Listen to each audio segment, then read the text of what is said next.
Hello everyone, very good morning to all of you. जल्दी से audio video बता देंगे। ऑडियो वीडियो सही है? ठीक है। आगे बढ़ने से मैं आपको बता देना चाहती हूँ, ये हमारा व्हाट्सएप ग्रुप है। ये हमारा टेलीग्राम ग्रुप है। अभी तक इनमें से आप कहीं भी ज्वाइन नहीं हुए हैं तो हो जाएंगे। यदि आप हमारा कोर्स परचेज करते हैं, आपको मिलते हैं नोट्स पीवाई के with answer 100+ mock test. And ये रहा हमारा कोड। यदि आप इसको यूज करेंगे तो आपको 10% ऑफ मिलेगा। ठीक है। गुड मॉर्निंग सुखराम जी। ठीक है। कल हम offence against human body discuss कर रहे थे, जिसमें हमने डिस्कस कर लिया था कल्पेबल होमिसाइड क्या होता है, मर्डर क्या होता है, इसकी एक्सेप्शंस डिस्कस कर ली थी।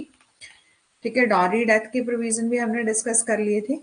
सिंपल हर्ट, ग्रीवियस हर्ट, ये सब जो है वो डिस्कस कर लिया था।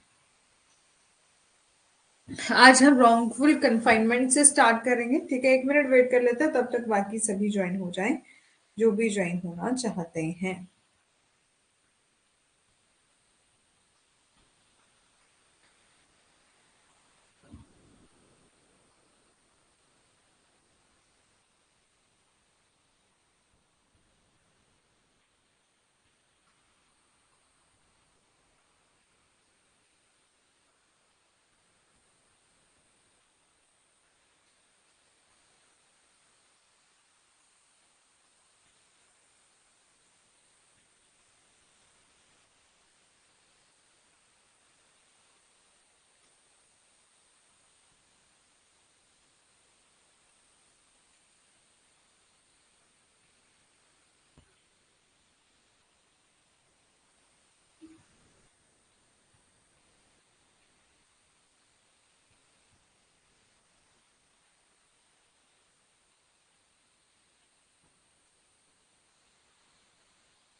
चलो स्टार्ट करते हैं। ठीक है। रॉन्गफुल कन्फाइनमेंट सेक्शन 340 में दिया गया है। According to section 340 of Indian penal code, wrongful confinement का क्या मतलब होता है कि जब however wrongfully restrain any person in such manner as to prevent that person from the proceeding beyond certain circumscribing limit is said to wrongfully to confine that person। कि section 340 में ये बोला गया है, section 340 of Indian penal code में ये बोला गया है कि कोई भी गलत तरीके से या किसी व्यक्ति को इस तरह से रोकता है कि उसको किसी पर्टिकुलर लिमिट में बंद कर देता है। मतलब क्या कर देता है कि पर्टिकुलर लिमिट में जो है वो कन्फाइन कर देता है। ठीक है। प्रिवेंट करता है किसी पर्सन को कि आप इस लिमिट से बाहर नहीं जाओ। ठीक है। तब हम कहते हैं कि इस पर्सन को रॉन्गफुली कन्फाइन जो है वो करा गया है। जैसे कि फॉर एग्जाम्पल है कि ए जेड को एक दीवार वाले स्थान पर ले जाता है। ठीक है। और वहां उसको बंद कर देता है। ठीक है। एज रिजल्ट जेड, और जिसका रिजल्ट क्या निकलता है कि जेड जो है वो अनेबल है कि वो मूव नहीं कर सकता beyond the wall as circumscribing line in any direction. तो जेड को यहां पर क्या किया गया है, रॉन्गफुली तरीके से इंप्रेजन या गलत तरीके से कैद किया गया है, रॉन्गफुली तरीके से कन्फाइन जो है वो करा गया। एसेंशियल इंग्रेडिएंट क्या है? सबसे पहले unlawful restrain of a person. ठीक है। किसी व्यक्ति को गैर कानूनी तरीके से जो है वो रोका गया है। ठीक है। और the restrain must aim to preventing any person from going beyond specific circumscribing bond or beyond he or she the legal right to go. ठीक है। ये बोला कि सबसे पहले एसेंशियल्स क्या है, अनलॉफुल तरीके से उसको रोका गया, गैर कानूनी तरीके से जो है उसको रोका गया। और जो रोका गया है उस रिस्ट्रेन का एम क्या है, प्रिवेंट करना किसी पर्सन को कि आप इस लिमिट से बाहर नहीं जाओगे।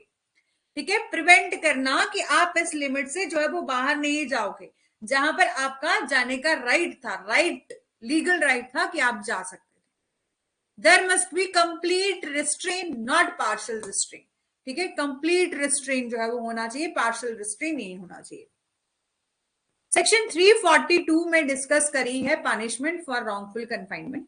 Under section 342 However, wrongfully confine any person, जब किसी पर्सन को wrongfully तरीके से कन्फाइन किया जाता है तो उसको imprisonment कितनी मिलती है? imprisonment of either description for a term which may extend to 1 year, ठीक है, 1 साल की imprisonment, और with fine which may extend to 1000 rupees, ठीक है, कि 1000 रुपए तक जो है उसको जुर्माना लगाया जाता है। ठीक है, अब है आपका केस, ठीक है, इस केस में क्या था? दीप चंद वर्सेस स्टेट ऑफ राजस्थान का केस है 1961 का। इस मामले में क्या हुआ था कि एक पीड़ित एक अमीर व्यापारी का बेटा था। ठीक है, 2 नकाबपोश लोग एक दिन उसके अपार्टमेंट में घुस आए और उसके बाद उनमें से एक रिवॉल्वर से लेस था। ठीक है, एक जो है वो क्या था? रिवॉल्वर से लेस था, यानी कि उसके पास रिवॉल्वर नहीं था। शोर मचाने पर दोनों लोगों ने उसे गोली मारने की धमकी दी।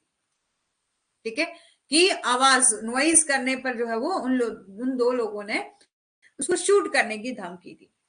ठीक है, और वे उसे बाहर ले गए और जहां 2 ऊंट उसके आने का इंतजार कर रहे थे, पीड़िता के चेहरे पर जो है वो कपड़ा लपेटा गया और वो आरोपी को ले जाने से पहले ही, आरोपी के ले जाने से पहले कुछ दूरी तक ऊंट पर सवार होकर ले गए और जहां उसे 17 दिन जो है वो 17 दिन जो है वो रखा था और उसे पीड़िता के पिता को 3 पत्र लिखकर 50,000 रुपए की फिरौती जो है वो उसने मांगी थी। ठीक है, following offender were identified and charge, और उसके बाद ऑफेंडर को आइडेंटिफाई किया गया और उस पर चार्जेस लगाए गए 347, 365, 382 and 452 of Indian penal code. ठीक है, अब है आपका wrongful restrain. Wrongful restrain section कहां पर किसमें दिया गया है? सेक्शन 339 में रॉन्गफुल रिस्ट्रेन जो है वो दिया गया। As per section 339, ठीक है, wrongful restraint defined however voluntarily obstruct any person so as to prevent that person from proceeding and in any direction in which that person has a right to proceed is said wrongfully to restrain that person। ठीक है, section 339 में क्या बोला है? Wrongful restrain के बारे में। Restrain करना मतलब रोकना। जब वॉलंटरली किसी पर्सन को रोका जाता है, ऑब्स्ट्रक्शन पैदा करी जाती है इस पर्सन के रास्ते में। देखो, कन्फाइनमेंट में तक क्या था कि चारों दिशाओं से आपको रोका जा रहा है। ठीक है, आपको इस एक पर्टिकुलर दायरे में बंद रख दिया और आप वहां से एक डायरेक्शन में भी नहीं जा सकते।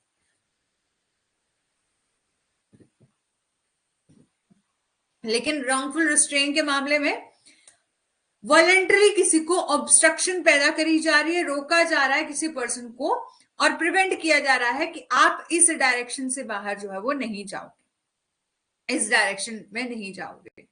जैसे कि कोई पर्सन ऐसे इस रास्ते पर जा रहा है, ठीक है, ऐसे मजे से जा रहा है, लेकिन आगे किसी पर्सन को ऐसे रोका जाता है कि आप यहां से आगे नहीं जा सकते, लेकिन उस पर्सन के पास ऑप्शन है कि वो यहां भी जा सकता है, यहां भी जा सकता है, यहां भी जा सकता है, इस पर्टिकुलर डायरेक्शन में वो नहीं जा सकता, तो उसे रॉन्गफुल रिस्ट्रेन जो है वो कहते हैं। ठीक है, इलस्ट्रेशन क्या है कि A block a path that Z has right to use. ठीक है, ए जो है वो एक ऐसे मार्ग को अवरुद्ध करता है जिसे जेड को उपयोग करने का अधिकार है।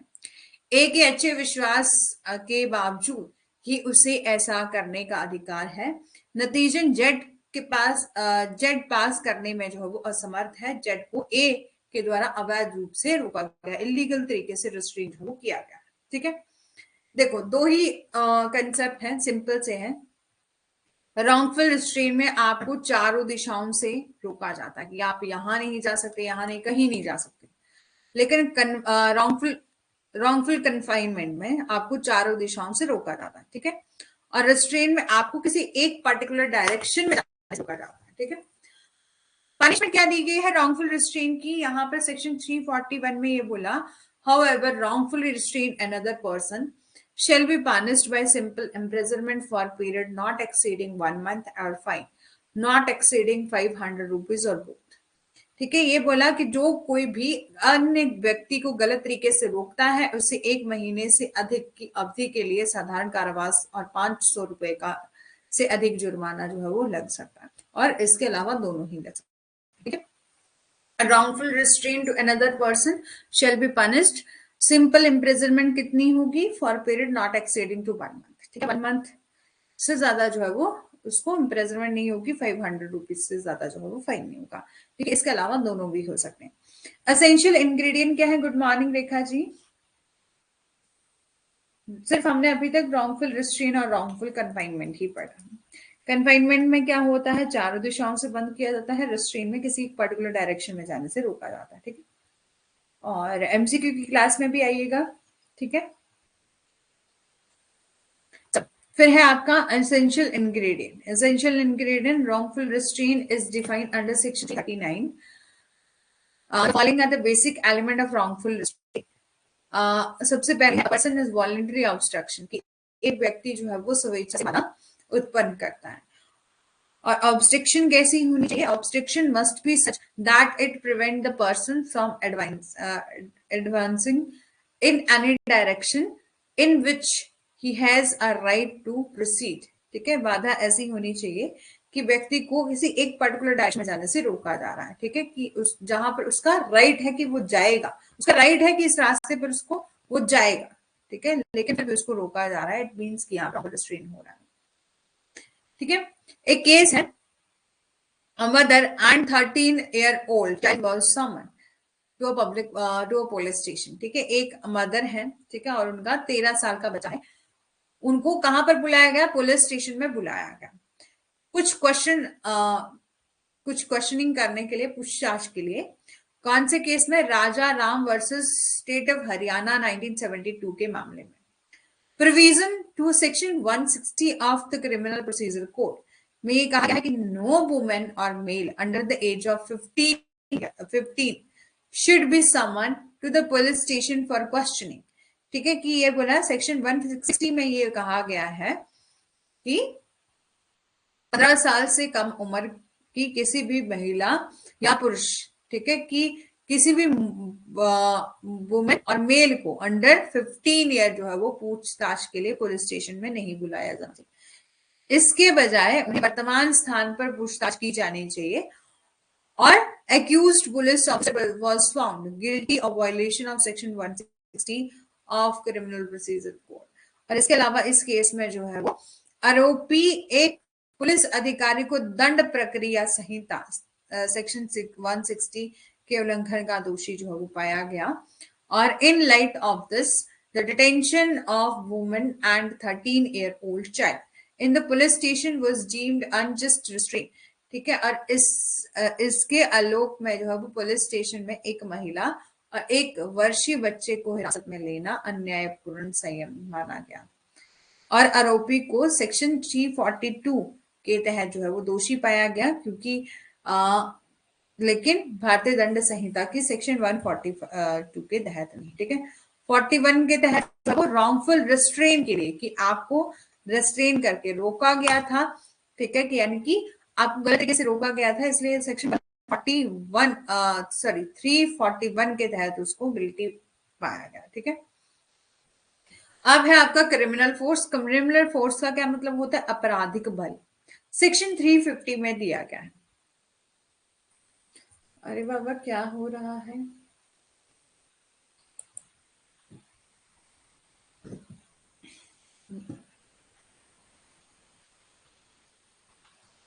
ठीक है। क्रिमिनल फोर्स सेक्शन 350 में बोला गया है क्रिमिनल फोर्स के बारे में। According to section 350, anyone who is who intentionally use the force against another person without the person consent in order to commit an offense or attempt or known, it is likely that by using such force he will cause injury, fear or annoyance to person to whom the force is applied is said to be to use criminal force against that another। According to section 350 में कहा गया है कि कोई भी अपराध करने के लिए उस व्यक्ति की सहमति के बिना जो है वो जानबूझकर किसी अन्य व्यक्ति के खिलाफ बल का प्रयोग करता है या इरादा रखता है या जानता है कि इस तरह के बल का उपयोग करके वो किसी दूसरे व्यक्ति को चोट भय और झुंझलाहट पैदा करेगा, उसे हम क्या कहते हैं, जिस पर वह फोर्स जो है वो अप्लाई करा गया है, तो हम उसको कहते हैं कि यहाँ पर क्रिमिनल फोर्स हुआ है अगेंस्ट दैट अनदर। ठीक है, समझ आ गया। सेक्शन 350 में ये कहा गया है जब कोई पर्सन इंटेंशनली, मतलब अपने जानबूझकर खुद से यूज करता है force against another person without person consent, दूसरे पर्सन के कंसेंट के बिना। क्यों? क्योंकि वो क्या करना चाहता है, क्योंकि वो करना चाहता है ऑफेंस और इंटेंट और non, it is likely that by using such force he will cause injury or fear annoyance to another person to whom the force is applied. It is said to use criminal force against that other. ठीक है, essential ingredient क्या है? तो in English law criminal force is analogous to battery. ठीक है, कि English कानून के अनुसार क्रिमिनल फोर्स क्या है? बैटरी के अनुरूप, which refer that the intention infliction of force by one person or another person on another person without his assent। कि जब भी हम क्या करते हैं, फोर्स का यूज करते हैं दूसरे पर्सन के खिलाफ अपनी इंटेंशन से। ठीक है, अपनी इंटेंशन से, जो एक व्यक्ति जो आ रहा दूसरे उनकी सहमति बिना दूसरे पर जो है वो जानबूझकर बल देने को संदर्भित जो है वो करता है। सेक्शन 349 में जो है वो आपका यूज ऑफ फोर्स डिफाइन करा गया है, सेक्शन 349 में। ठीक है, उसमें ये कहा गया है जो आप फोर्स यूज करोगे वो मस्ट कैसा होना चाहिए? पर्पसफुली होना चाहिए। इस तरह का प्रयोग उद्देश्यपूर्ण रूप से जो है वो किया जाना चाहिए। Force must be use in order to commit offence against a person, कि किसी व्यक्ति के खिलाफ अपराध करने के लिए बल का प्रयोग जो है वो किया जाना चाहिए। Force must be used in order to commit offense against a person, और force must be used without the will of person against whom it is used। कि बल का उपयोग जो है वो उस व्यक्ति की इच्छा के बिना जो है वो किया जाना चाहिए जिसके खिलाफ इसका उपयोग किया जाता है। और force must be used with the intention to cause injury, fear, annoyance to another person against whom it is used। बल का उपयोग उस व्यक्ति को चोट, भय, झुंझलाहट पैदा करने के इरादे से जो है वो किया जाना चाहिए जिसके खिलाफ इसका उपयोग जो है वो किया जाता है। ठीक है, इलस्ट्रेशन खुद से पढ़ लेंगे। ठीक है, इलस्ट्रेशन खुद से पढ़ लीजिएगा। ठीक है, सिंपल सा है। क्रिमिनल फोर्स का क्या मतलब है? जब कोई पर्सन एनीवन क्या करता है? इंटेंशनली यूज करता है force against another person without that person consent. कि आप जब किसी दूसरे पर्सन की कंसेंट के बिना क्या करते हो? इंटेंशनली जानबूझकर फोर्स का यूज करते हो। ठीक है, क्यों? क्योंकि आप उसके मन में फेयर पैदा करना चाहते हो, इंजरी पैदा करना चाहते हो और अनोयंस, झुंझलाहट पैदा करना चाहते हो। इसलिए आप क्या कर रहे हो? फोर्स का यूज कर रहे हो, फोर्स अप्लाई कर रहे हो, उसको हम criminal force against that person जो कहते हैं। एसेंशियल इंग्रेडिएंट क्या है? Use of force is defined by section 349। ठीक है, such force must be use purposefully. ठीक है, अब है आपका असॉल्ट। असॉल्ट होता है सेक्शन 351 में असॉल्ट दिया है। However, make any gesture, जब आप क्या करते हो? Use of force. फोर्स का मतलब होता है क्या? जैसे आप धक्का लगा रहे हो किसी को या कुछ भी फोर्स का यूज कर रहे हैं। लेकिन असॉल्ट का क्या मतलब होता है? कि आप किसी को इस इरादे या ज्ञान के साथ कोई इशारा या तैयारी करता है, इस तरह के इशारे से या तैयारी से उपस्थित किसी व्यक्ति को संदेह जो है वो होगा कि उस व्यक्ति के खिलाफ जो है वो आपराधिक बल का प्रयोग करने वाला है और कहा जाता है कि उसने हमला किया है। यानी कि आप सिर्फ क्या कर रहे हो? गेस्चर दे रहे, दिखा रहे हो, ऐसे दिखा रहे हो कि आप जो है किसी को शूट नहीं करने वाले हो, उसको सिर्फ गन पॉइंट से दिखा रहे हो। और गेस्चर करते हो, प्रिपरेशन करते हो इस इंटेंशन से, इस नॉलेज से कि इस गेस्चर और प्रिपरेशन से दूसरे पर्सन के मन में जो है वो संदेह उत्पन्न होगा कि ये पर्सन मेरे खिलाफ जो है वो क्रिमिनल फोर्स करने वाला है। Against that person is said to commit an assault. Illustration क्या है कि A shakes his first at Z, ठीक है। यहां पर बोला कि ए जो जेड पर जो वो अपनी मुट्ठी हिलाता है और इरादा करता है कि ये जानता है कि ऐसा करने से जेड को ये मान लेने की संभावना होगी कि जेड जो ए जो है वो जेड पर हमला करने की जो है वो कर रहा है। इस तरह से इस मामले में ए ने जो है वो मारपीट की, ठीक है। एसेंशियल इंग्रेडिएंट क्या है? सबसे पहले accused must accused make an gesture of preparation to use a criminal force, कि जो एक्यूज है, आरोपी है, उसके द्वारा कोई ना कोई गेस्चर किया गया होना चाहिए, इशारा किया होना चाहिए, प्रिपरेशन करी जाए होनी चाहिए कि वो क्रिमिनल फोर्स को यूज कर रहा है। सच gesture or preparation is made in presence of person with in respect to whom it is made. इस तरह का इशारा या तैयारी उस व्यक्ति की उपस्थिति में जो है वो की जाती है जिसके संबंध में ये बनाया गया हो। यानी कि आप उस पर्सन को डरा रहे हो, उस पर्सन के सामने कोई इशारा वैसे इशारा कर रहे हो या कोई मतलब कोई ऐसा गेस्चर लगा रहे हो जिससे दूसरा पर्सन जो है वो डर सकता है।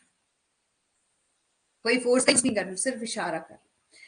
एक्यूज्ड है इंटेंशन, एक्यूज्ड की इंटेंशन भी या नॉलेज भी है कि इस गेस्चर और प्रिपरेशन से दूसरे पर्सन के माइंड में एप्रीहेंशन, डर पैदा होगी, आशंका पैदा होगी कि वो पर्सन जो है वो मेरे खिलाफ क्रिमिनल फोर्स का यूज करने का है and will be use against him and such gesture और preparation has physical effect on the victim.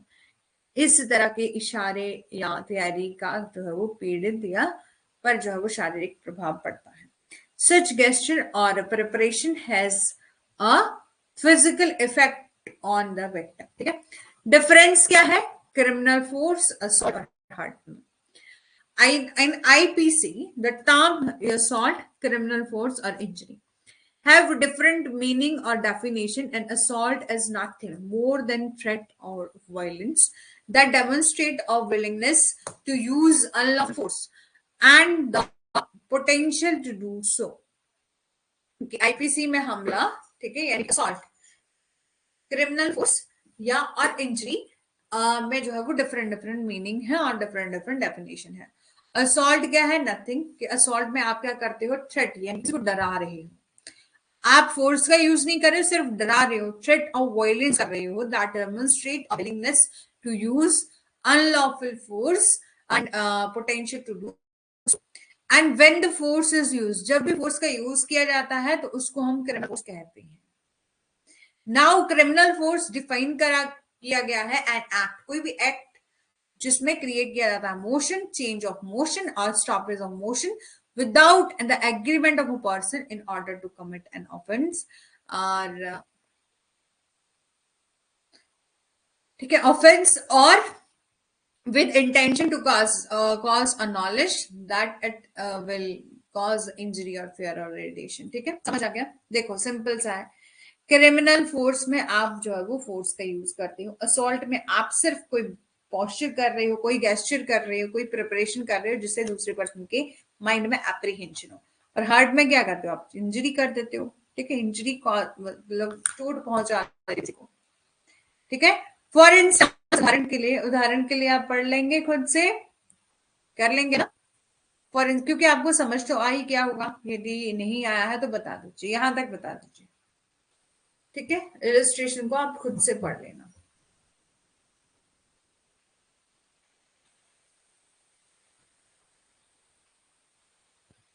ठीक है।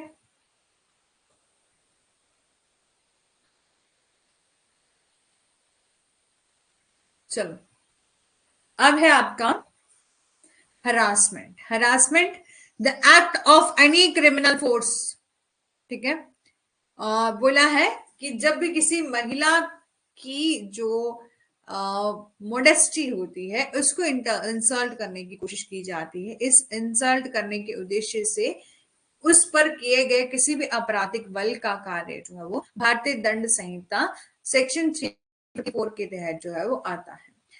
The Criminal Law Amendment Act 2013 expand the scope of section 354 by including 4 additional provisions, ठीक है, कि यहाँ पर बोला जो क्रिमिनल अमेंडमेंट हुई थी 2013 की, उसमें जो है वो अमेंडमेंट के दौरान नए नए प्रोविजन जो है वो ऐड करे गए थे। 354A, 354D, 354C, 354D are the novel section. कि जब भी आप कोई एक्ट करते हो, क्रिमिनल फोर्स का यूज करते हो, किसी भी, जिस क्रिमिनल फोर्स का यूज क्या है कि आप किसी वुमेन की मोडेस्टी को जो वो इंसल्ट कर रहे हो, is covered under section 354 of Indian penal code. ठीक है, और in the case of state of Punjab versus major Singh का मामला है 1966 का, सुप्रीम कोर्ट ने ऑब्जर्व किया था कि आउटरेज ऑफ मोडेस्टी क्या है, crime, indecent behavior, not the woman age, is the test to define the offense of outraging the modesty punishable under section 354 IPC। Supreme court ने कहा कि महिला की विनम्रता को, यानी कि महिला की मोडेस्टी को जो है जब हम ठेस पहुंचाते हैं, ठीक है, तो वो अपराध है। ठीक है, और इनडिसेंट बिहेवियर करते हैं उसके साथ, नॉट द वुमन एज, बल्कि is the test to define the offense of outrage of modesty punishable है अंडर सेक्शन 354 आईपीसी। अलग अलग सेक्शन दिए गए हैं। सेक्शन 354A में बताया है sexual harassment and punishment for sexual harassment. ठीक है, कि सेक्शन 354A में बताया है sexual harassment and punishment for sexual harassment. Section 354B में कहा असॉल्ट और use of criminal force to women with intention to disrobe. Disrobe का क्या मतलब है कि निर्वस्त्र करने के इरादे से, कि किसी महिला को निर्वस्त्र करने के इरादे से जो है वो महिला पर हमला या अधिक बल का उपयोग। वॉयरिज्म क्या है, सेक्शन 354C। वॉयरिज्म बात करता है, जो कि हम डिटेल में जानेंगे, जिसमें कहीं किसी महिला की जैसे कि आप क्या कर रहे हो, चाहे डिजिटल माध्यम में। ठीक है, वॉयरिज्म का एक मूवी भी है, आपने सुनी होगी, जैसे कि किसी वुमेन की पिक्चर्स जो है वो क्लिक कर लेना, मूवीज वगैरह बना लेना और उसकी इंसल्ट करने की कोशिश करना, इस मूवीज और फोटोग्राफ्स के थ्रू जो है वो किसी की बेइज्जती करने की कोशिश करना, किसी महिला की इज्जत को नीलाम करने की कोशिश करना, सेक्शन 354C में आता है। सेक्शन 354D में आता है स्टॉकिंग। स्टॉकिंग चाहे आपका ऑनलाइन हो चाहे आपका ऑफलाइन हो, यानी कि कोई पर्सन हो वैसे ही किसी को स्टॉक कर रहा है, वो भी इसमें कवर होता है। ठीक है, sexual harassment and punishment for sexual harassment, section 354A, जिसमें कहा है कि a male who engage in any of the following behaviour, एक मेल जब कुछ एक ऐसे व्यवहार करता है, कौन से, unwelcome and explicit sexual overtures. ठीक है, यदि कोई जो है वो unwelcome and explicit sexual behaviour कर रहा है, सेक्सुअल कुछ ऐसी एक्टिविटी कर रहा है महिला के लिए, ठीक है, तो उसको सेक्शन 354A के तहत जो है वो पनिशमेंट मिलती है। रिक्वेस्ट और डिमांड कर रहा है फॉर द सेक्सुअल फेवर। ठीक है, कि किसी महिला से रिक्वेस्ट कर रहा है और डिमांड कर रहा है सेक्सुअल फेवर के लिए। ठीक है, और एक्सपोजिंग अ वुमन, और जो पोर्नोग्राफी अगेंस्ट हर, किसी महिला को उसकी इच्छा के खिलाफ पोर्नोग्राफी में उजागर जो है वो कर रहा है। मेकिंग सेक्सुअली टीनेज कमेंट, ठीक है, यानी कि कमेंट्स, ठीक है, कि यौन टिप्पणियां यदि जो है वो, ठीक है, तो बोला है यदि वो सब ये सब एक्टिविटी कोई कर रहा है, ठीक है, ये सब एक्टिविटी कोई कर रहा है तो उसको पनिशमेंट मिलेगी, shall be held responsible for sexual harassment, यौन उत्पीड़न के लिए उसको जिम्मेदार ठहराया जाएगा। Any man who commit the crime described in clause 1st, clause 2nd, clause 3 of paragraph 1st, और ठीक है, first clause must be punished for rigorous imprisonment for term up to 3 years और फाइन बोथ। ठीक है, ये बोला कि किसी भी व्यक्ति को जो कि पैराग्राफ 1st, ठीक है, 2nd, 3rd, इसमें जो है वो यदि कोई एक्टिविटी करता है तो उसको rigorous imprisonment मिलेगी, कितनी, 3 साल की, फाइन भी मिलेगा और बोथ। ठीक है, any person who commit the crime describing the paragraph subsection 1 must be punished by imprisonment of any type of term for the term up to 1 year or fine। ठीक है, कि कोई भी व्यक्ति की जो कि उपधारा फर्स्ट के पैराग्राफ 4 में बड़े अपराध करता है उसे किसी भी प्रकार से जो है वो कारावास 1 वर्ष की अवधि के लिए जो है वो कारावास या दोनों जो है वो मिल सकती है। अब Vishakha versus state of Rajasthan का केस था। ठीक है, जानते हैं कि sexual harassment of women at work place जो है वो आपका ये केस था। ठीक है, और इसी केस से जो है वो आपका sexual harassment of women at work place act आया था 2013 का। तो इस केस में क्या हुआ था? ठीक है, इस केस में क्या हुआ था? Vishakha versus state of Rajasthan 1997 का केस है। ठीक है, बर्थ ईयर याद रख सकते हैं, 1-2 साल आगे पीछे। तो इज ए सिग्निफिकेंट केस है जो कि heinous crimes of sexual harassment of women at work place को लेकर है। की क्वेश्चन क्या था? वेदर जो एनेक्टमेंट हुआ है रूल का was required to safeguard women from the sexual harassment in workplace at work। मुख्य सवाल ये था कि जो महिलाएं जो कि काम कर रही हैं, काम पर उन यौन उत्पीड़न के से महिलाओं की रक्षा के लिए नियमों के अधिनियम की आवश्यकता थी। और कोर्ट ने यहाँ पर हेल्ड किया जो सेक्शन 14 है 19(1) क्लॉज जी एंड सेक्शन जो आपका आर्टिकल, ठीक है, आर्टिकल 14 है क्योंकि राइट टू इक्वलिटी की बात करता है, 19 clause 1 clause G and article 21 right to life and personal liberty of Indian constitution, जिसमें एवरी प्रोफेशन, ट्रेड और vocation shall provide employees with a safe working environment, जिसमें ये कहा गया है कि चाहे कोई भी पेशा है, चाहे व्यापार है या व्यवसाय है, किसी कर्मचारियों को एक सुरक्षित कामकाजी माहौल प्रदान जो है वो करेगा। ठीक है, Vishakha versus state of Rajasthan के केस में ही कहा गया था। और it implicate the right to life as well as the right to dignified life. इसने जीवन के अधिकार के साथ साथ गरिमापूर्ण जीवन के अधिकार को भी बाधित जो है वो किया। और सुप्रीम कोर्ट ने ये फैसला सुनाया कि महिलाओं को कार्यस्थल पीड़न से मुक्त होने का बुनियादी अधिकार है। यानी कि सुप्रीम कोर्ट ने यहाँ पर कहा कि women had the basic right to free from work place sexual harassment. It also outline the number of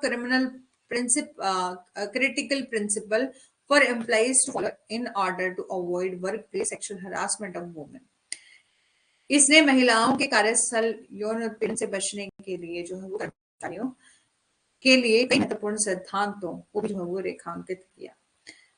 ठीक है, 2013 में बाद में जो है वो sexual harassment eight women at work place act जो है वो फाइनली बन गया, was implemented, उसको इम्प्लीमेंट किया गया, bringing the light of number of much needed protection। ठीक है, कि 2013 में इसको लागू किया गया और जिससे बहुत जरूरी सुरक्षा जो है वो सामने आई। ठीक है,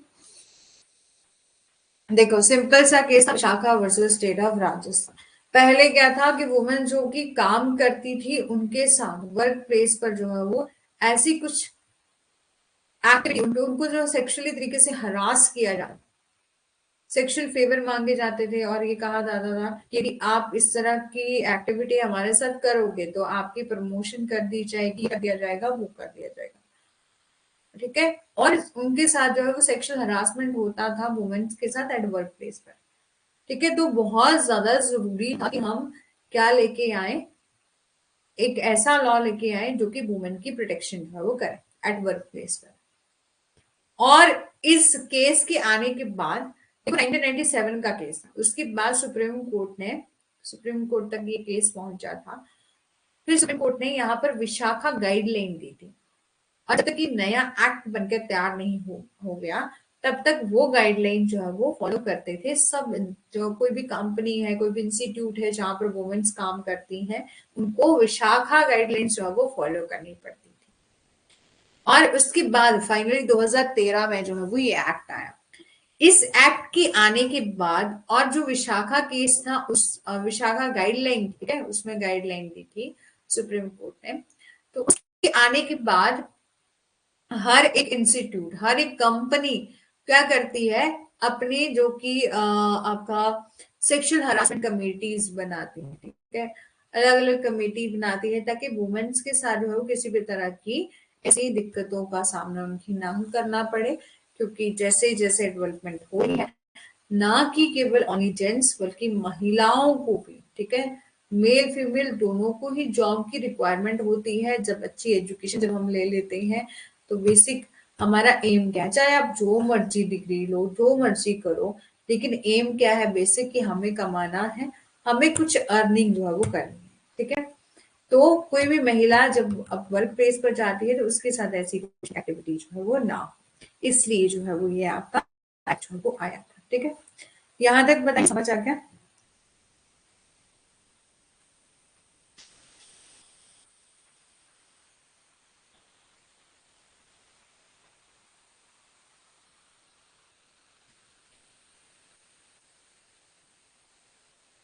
अभी कितना टाइम हुआ? 39 हुए अभी ना।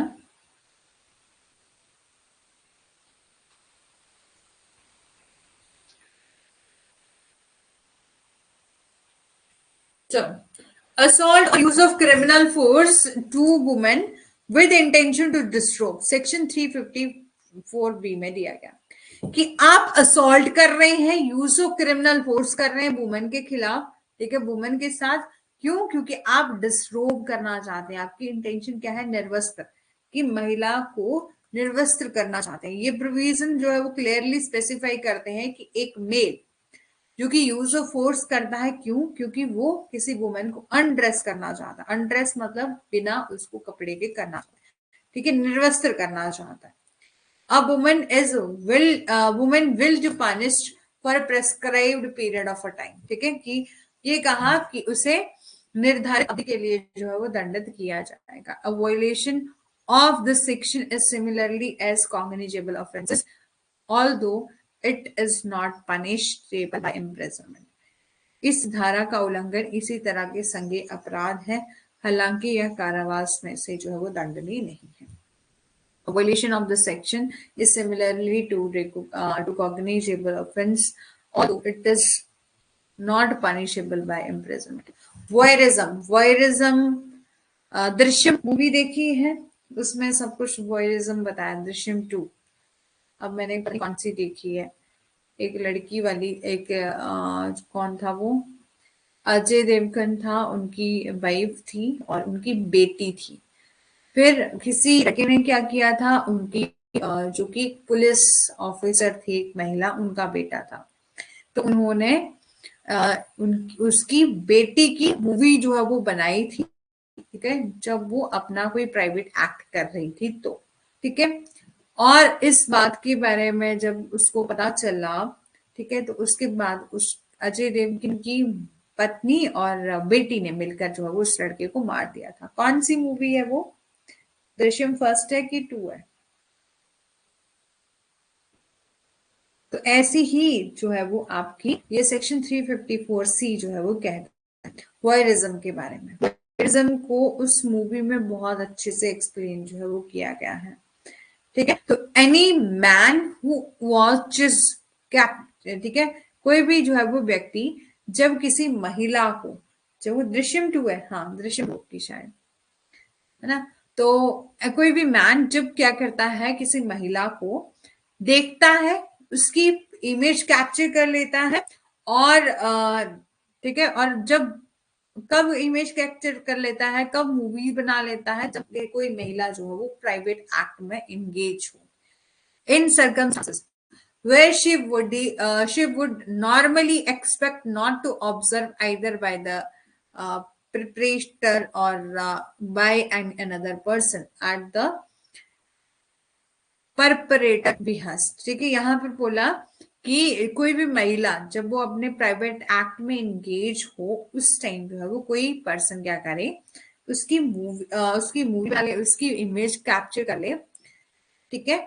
और कैप्चर जो कि करता है वो आमतौर पर अपराधी के इशारे पर किसी अन्य व्यक्ति द्वारा जो है देखे जाने की उम्मीद करती है, या ऐसी छवि का प्रसार करती है जो कि पहली बार दोषी ठहराए जाने पर दंड छाव किया जाएगा, जिसमें कम से कम जो है वो 1 वर्ष का जो है वो वर्ग, ठीक है। तो उसको कितनी पनिशमेंट मिलेगी? कम से कम उसको कन्विक्ट किया गया हो either description for a term not less than 1 year, ठीक है, 1 साल से ज्यादा जो है वो 1 साल से कम जो है वो उसको पनिशमेंट नहीं मिलेगी, नॉट मोर देन 3 ईयर। 1 साल से लेकर 3 सालों तक जो है वो उसको पनिशमेंट मिलेगी और उसको लाइबल ठहराया जाएगा के लिए। और पर्सन सेकेंड सब्सिक्वेंट कन्विक्शन, यानी दूसरी बार वो ऐसा ही ऑफेंस करता है तो उसको कितनी इम्प्रिजनमेंट मिलेगी? 3 साल से लेकर 7 साल की सजा जो है वो मिलेगी। ठीक है, समझ आ गया? जब भी कोई महिला किसी प्राइवेट एक्ट में इंगेज हो, ठीक है, यानी कि कोई भी अपना कोई काम कर रही हो, ठीक है, और उस टाइम कोई पुरुष जो है उसको देखता है, साथ ही साथ जो है वो उसकी इमेज कैप्चर कर लेता है, उसकी मूवी बना लेता है और उसको लोगों पर जो है क्या करता है? प्रसार कर देता है, उस छवि का प्रसार जो है वो करता है। तो यदि कोई पहली बार ऐसा कोई एक्ट कर रहा है, ऐसी कोई फर्स्ट कन्विक्शन उस पर्सन को हुआ है, ठीक है, यानी कि पहली बार उसकी दोष सिद्धि हुई है, तो उसको 1 साल की जो है वो क्या मिलेगी? सजा मिलेगी। 1 साल से कम नहीं होगी और ज्यादा से ज्यादा 3 साल की होगी। और यदि सेकेंड सब्सिक्वेंट कन्विक्शन है तो उसको कितने साल की सजा होगी? 3 साल की और ज्यादा से ज्यादा जो है 7 साल की। जो आपका सेक्शन 354 डी है जो कि बात करता है स्टॉकिंग के बारे में, ठीक है, पीछा करना, स्टॉक करना, ठीक है। तो यहां पर कहा कि एनीवन हु, एक महिला का अनुसरण करता है, कि जो भी कोई व्यक्ति, कि कोई भी जो किसी महिला को फॉलो करता है, फॉलो वुमेन और कॉन्स्टेंटली कॉन्टैक्ट और seek to contact her in order to encourage intimate relationship despite her evident indifferences, ठीक है, कि एक महिला का अनुसरण जब कोई व्यक्ति करता है, अनुसरण मतलब पीछा करता है, फॉलो करता है, और और कॉन्स्टेंटली कांटेक्ट करने की कोशिश करता है। कॉन्स्टेंटली मतलब कि लगातार उसके साथ जो है वो कांटेक्ट करने की कोशिश करता है, उससे सब बातचीत करने की कोशिश करता है और उसको इंकरेज करता है कि वो उसके इंटीमेट उसके कांटेक्ट में आए और इंकरेज करता है intimate relationship despite her evident indifferences, ठीक है। और एक महिला के एक महिला को कि इंटरनेट को ट्रैक करने की कोशिश करता है, ईमेल को ट्रैक करने की कोशिश करता है, and other form of electronic communication commit the offence of stalking. एक महिला के ईमेल या इलेक्ट्रॉनिक संचार के अन्य रूप को जो है वो ट्रैक करता है या पीछा कर, वो भी आपका स्टॉकिंग में आता है। तो हम कहेंगे कि कमिट क्या क्या है? स्टॉकिंग, ठीक है। स्टॉकिंग जब भी कोई पर्सन किसी वुमेन को फॉलो करता है, कॉन्स्टेंटली फॉलो करता है, कॉन्स्टेंटली कांटेक्ट करने की कोशिश करता है, seek to contact her in order to intimate relationship despite her evident differences. Keep track to a woman internet, यानी कि उसको इंटरनेट के माध्यम से, ईमेल के माध्यम से और other form of electronic communication के माध्यम से जो है वो ट्रैक करने की कोशिश करता है, तब हम कहते हैं कि यहाँ पर उसने क्या किया है? स्टॉकिंग किया है, ठीक है। यहां तक समझ आया? अब आपका किडनैपिंग। किडनैपिंग सेक्शन 359 से लेकर सेक्शन 363 में दिया गया है। Kidnapping in any form restrict any individual freedom और it essentially infringe on the right to life given by article 21 of Indian constitution as well as human right, ठीक है। Kidnapping, kidnapping कहां पर दिया? सेक्शन 359 से लेकर 363 में जो है दिया गया। किडनैपिंग एनी फॉर्म, ठीक है, इन any form restrict of individual freedom, कि आप किसी रूप में किसी व्यक्ति की स्वतंत्रता को प्रतिबंधित कर रहे हो, रोक रहे हो, रिस्ट्रिक्ट कर रहे हो किसी पर्सन को उसकी फ्रीडम से। इट एसेंशियली इन्फ्रिंज, की अनिवार्य रूप से जो है वो भारतीय संविधान के अनुच्छेद 21 के द्वारा दिए गए जीवन के अधिकार के साथ साथ मानवाधिकारों का उल्लंघन भी करता है, कि आप किसी पर्सन को रिस्ट्रिक्ट नहीं करोगे उसकी इंडिविजुअल की फ्रीडम से। और यदि ऐसा किया जाता है तो ये आपका आर्टिकल 21 राइट टू लाइफ का तो इंफ्रिंजमेंट तो है ही है, ठीक है, साथ ही साथ ह्यूमन राइट का इंफ्रिंजमेंट भी है। It instil fear in people's mind and has a negative impact on a citizen society, कि इसके साथ साथ जो है वो लोगों के मन में भय भी पैदा करता है और सभ्य समाज पर नकारात्मक प्रभाव भी जो है वो डालता है। As per section 359 of Indian Penal Code, kidnapping is of two kind, ठीक है, कि किडनैपिंग आपकी किस तरह की होती है, दो प्रकार की होती है। एक kidnapping from India and kidnapping from lawful guardianship, ठीक है। ये सेक्शन 359 में कहा है कि किडनैपिंग आपकी टू काइंड की होती है, kidnapping from India and kidnapping from lawful guardianship. जो आपका सेक्शन 360 है उसमें कहा गया है किडनैपिंग फ्रॉम इंडिया के बारे में। Kidnapping from India is said to committed when a person convey any person beyond the limit of India without the consent of person। ये सेक्शन 360 के अनुसार भारत से अपहरण तब किया जाता है, किडनैपिंग फ्रॉम इंडिया तब होता है जब कोई व्यक्ति किसी व्यक्ति की सहमति के बिना भारत सीमाओं से परे किसी व्यक्ति को सूचित करता है, उस व्यक्ति की ओर से सहमति देने वाले कानूनी रूप से अधिकृत किसी व्यक्ति का जो है वो क्या किया जाता है।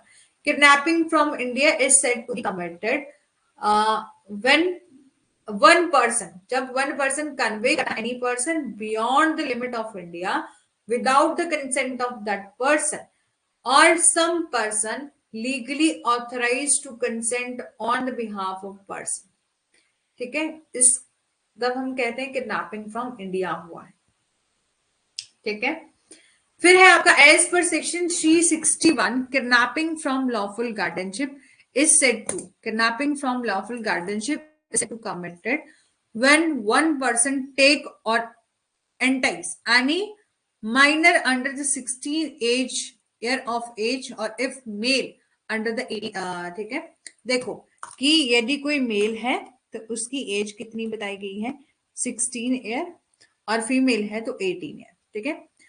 और any person of unsound mind out of keeping of lawful guardian of such minor or person of unsound mind without the consent of such guardian।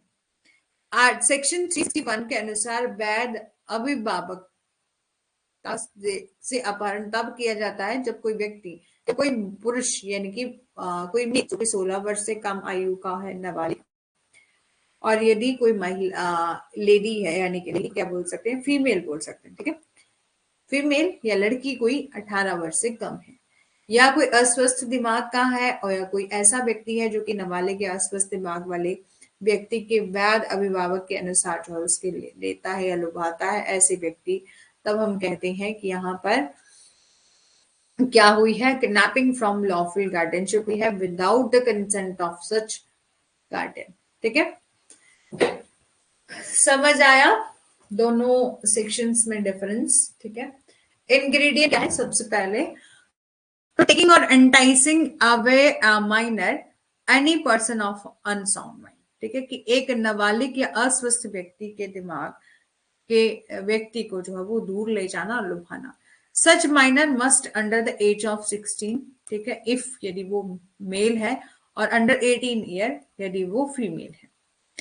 और द टेकिंग और enticing away must be out of the custody of a minor person lawful guardian, ठीक है।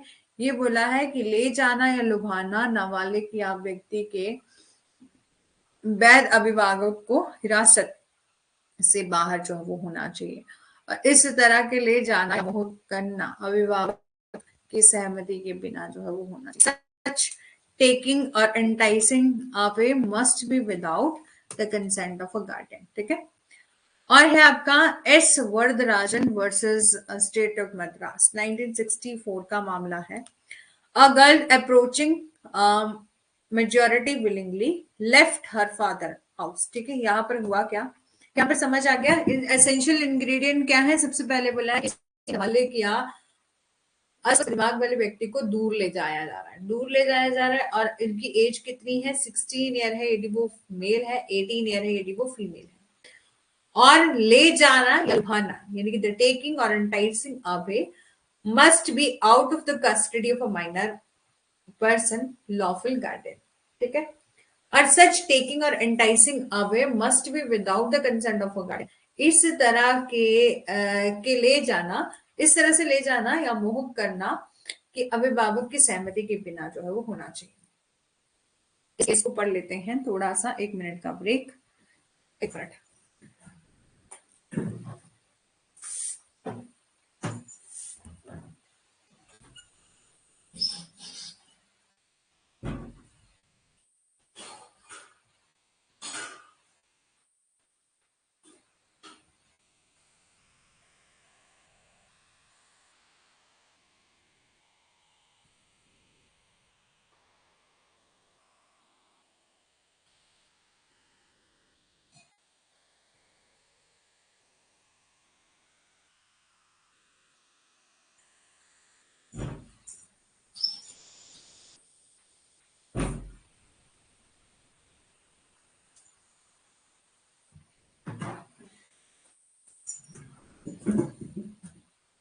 ठीक है, इस case को पढ़ते हैं।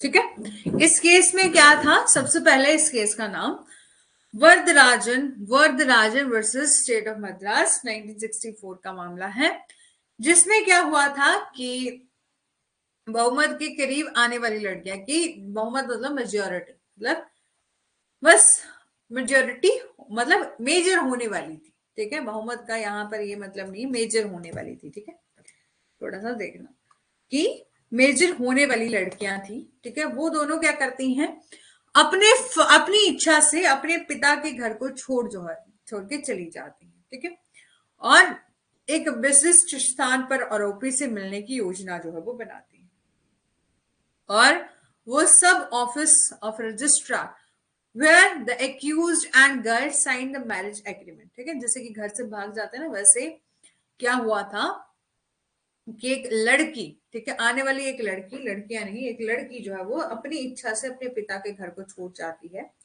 और आरोपी से मिलने की योजना जो है वो बनाती है रजिस्ट्रार के उप कार्यालय में, जहां पर आरोपी और लड़की दोनों ही विवाह के समझौते पर हस्ताक्षर जो है वो उन्होंने किए। और इस बात का कोई प्रूफ नहीं था कि आरोपी ने उसके माता पिता की कानूनी देखभाल से बाहर जो है वो निकाल दिया था। There was no proof that the accused had taken her out of the parents' legal care, because the accused had played no active role in persuading her to leave the residence। ठीक है, क्योंकि आरोपी ने उसे आवास छोड़ने के लिए मना ठीक है, मनाने में कोई सक्रिय भूमिका नहीं निभाई थी। और इस बात के लिए कोई प्रूफ भी नहीं मिला कि उस आरोपी ने, एक्यूज ने ये कहा था कि आप आओ, कि आप अपने घर को छोड़कर चले जाओ, या इस बात के लिए कोई एक्टिव रोल उसने प्ले नहीं किया था कि आप अपने फादर के घर को छोड़ दो। ठीक है, तो यहां पर ये डिसाइड किया गया कि that there was no evidence of an offence under section. ठीक है, और यह निर्णय लिया गया कि इस धारा के तहत जो है वो अपराध का कोई सबूत नहीं है। ठीक है, कि एक लड़की थी, वो अपनी इच्छा से अपने पिता के घर को छोड़कर चली जाती है, ठीक है, किसी स्पेसिफिक लोकेशन पर, और उसने जो है वो किसी लड़के से मिलने की योजना बनाई थी, जहां पर वो क्या करने वाली थी, शादी करने वाली थी उस लड़के से। और बाद में ये पता चला कि उस लड़की की एज तो अभी छोटी है, तो इट मीन्स कि वो मतलब अंडर कंट्रोल गार्डियन है। लेकिन इस बात के लेकर कोई प्रूफ नहीं निकला कि उस लड़के ने कहा था कि तुम आओ, घर के छोड़ के चली जाओ। ठीक है, कोई एक्टिव रोल प्ले नहीं किया था उस लड़के ने। तो यहाँ पर डिसाइड किया गया कि there was no evidence of an offence under this section. ठीक है, अब है आपका अबडक्शन। अबडक्शन दिया गया section 362। Section 362 of Indian Penal Code, however, by force, compel, or by deceitful mean, induce any person to go from any place is said to abduct that person। कि भारतीय दंड संहिता सेक्शन 362 के तहत कोई बलपूर्वक या किसी भी कपटपूर्ण तरीके से किसी भी व्यक्ति को किसी भी स्थान से जाने के लिए जो है वो प्रेरित करता है, उसे उस व्यक्ति का अपहरण करने के लिए जो है वो कहा जाता है। ठीक है, देखो कि जब कोई पर्सन, ठीक है, सेक्शन 362 में ये कहा, और section 362 of Indian penal code में कहा कि however any by force compel or by any deceitful mean induce any person to go from any place is said to abduct that person।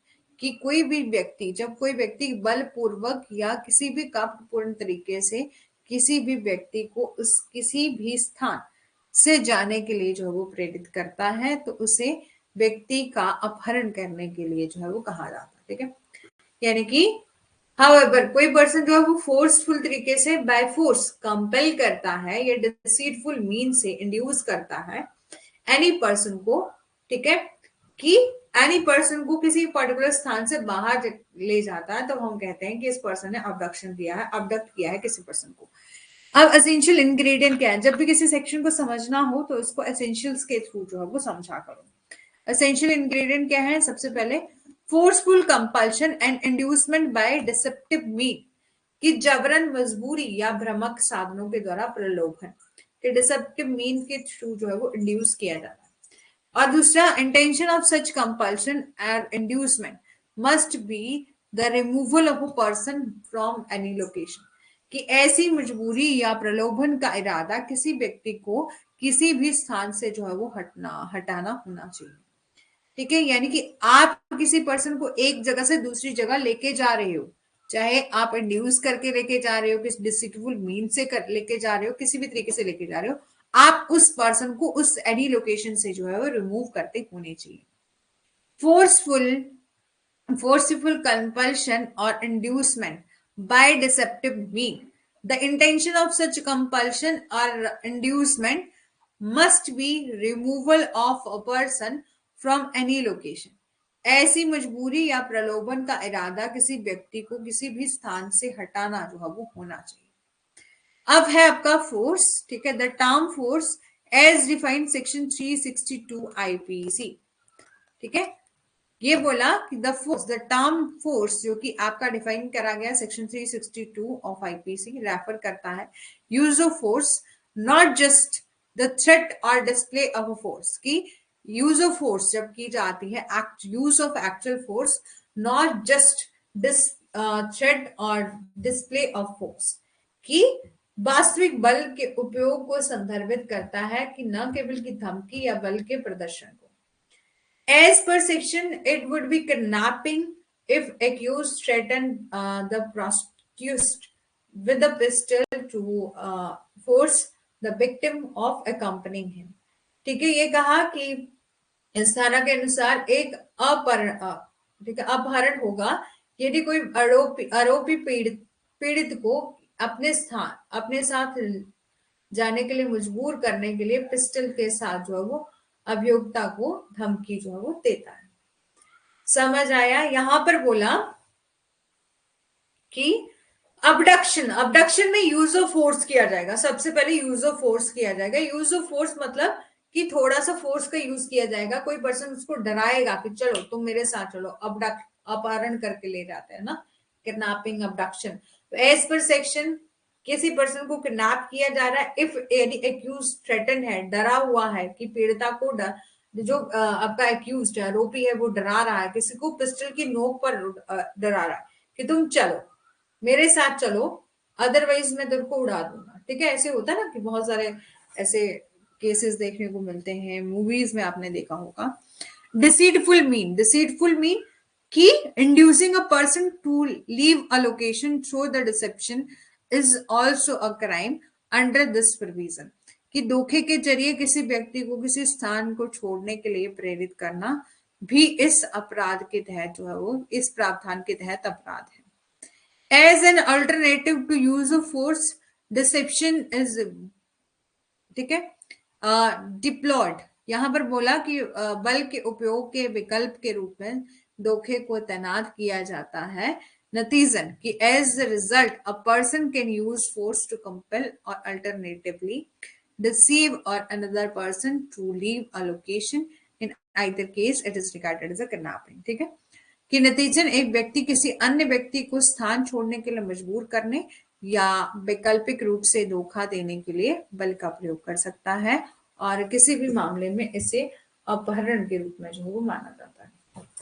ठीक है, कि आप सबसे पहले फोर्स का यूज कर रहे हो, डिसीटफुल मीन यानी कि धोखेबाजी से आप क्या कर रहे हो, किसी पर्सन को एक स्थान से दूसरे स्थान ले जा रहे हो, कि एक स्थान से दूसरे स्थान पर ले जाना चाहिए, टू गो फ्रॉम एनीवेयर, कहीं से भी जो है वो कहीं से भी जाना। कंपेलिंग और, ठीक है, कंपेलिंग और convincing a person to leave any location, या तो आप कंपेल कर रहे हो किसी को या मजबूर कर रहे हो, यानी कि कन्विंस कर रहे हो या कंपेल कर रहे हो कि आप जो है इस पर्टिकुलर लोकेशन को छोड़कर चले जाओ। A person to leave any location is an important part of abduction. ये बहुत important part है कि एक स्थान से दूसरे स्थान पर ले जाया जाना चाहिए। It does not have we from a lawful guardian custody, कि ये बोला है कि एक वैध अभिभावक को की हिरासत में जो है वो नहीं होना चाहिए, कि it does not have to from the lawful guardian. Lawful guardian का क्या मतलब है कि आप जो है वो किसकी कस्टडी में है, वो लॉफुल गार्डियनशिप की कस्टडी में आप नहीं होने चाहिए। In case of kidnapping, abduction unlike kidnapping is a continue crime. Abduction, ठीक है, अबडक्शन अनलाइक किडनैपिंग क्या है आपका, कॉन्टिन्यू क्राइम है। व्हेन पर्सन, किसी पर्सन को रिमूव किया जाता है from India and from the legitimate custody of a guardian, the crime of kidnapping is committed. However, in the instance of abduction, a person is abducted not only when he is taken from one location to another, but also when he is transported from one location to another। ठीक है, कि हालांकि अपहरण के उदाहरण में एक व्यक्ति का अपहरण न केवल कि तब किया जाता है जब उसे एक दूसरे से एक स्थान से दूसरे स्थान पर ले जाया जाता है, बल्कि तब भी जब उसे एक स्थान से दूसरे स्थान पर ले जाया जाता है। सेम ही लाइन लिखी है वैसे ना। However, in instance of abduction, a person is abducted not only when it is taken from one location to another location। हाँ देखो सुनो, इंग्लिश में अलग सा लिखा कि अबडक्शन बोला है कि ना केवल कि अबडक्शन में तो ये तो आता ही है कि आप एक लोकेशन से दूसरी लोकेशन में जा रहे हैं, बल्कि वो भी आता है कि जब आपको ट्रांसपोर्ट किया जा रहा है एक जगह से दूसरी जगह, जो है वो ट्रांसपोर्ट मतलब कि गलत तरीके से, अवैध तरीके से आपको क्या किया जा रहा है, ट्रांसपोर्टेड किया जा रहा है, बेचा जा रहा है एक लोकेशन से दूसरी लोकेशन। ठीक है, या ट्रांसपोर्टेड किया जा रहा है एक दूसरे से एक लोकेशन से दूसरी लोकेशन। पनिशमेंट क्या है किडनैपिंग की, ये कवर किया है under section 363 of Indian penal code. It stated that anyone who kidnap any person from India और from the lawful guardianship will suffer imprisonment of term which may extend to 7 year. ठीक है, 7 साल और plus fine. ठीक है, 7 साल और plus fine.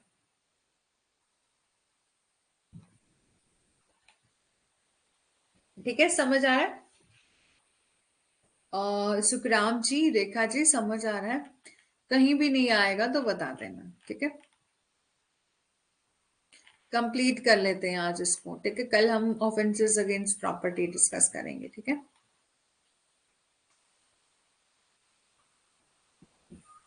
बहुत लंबे लंबे सेशन लग रहे हैं। अब तो 1 आवर भी इतना लंबा लग रहा ना,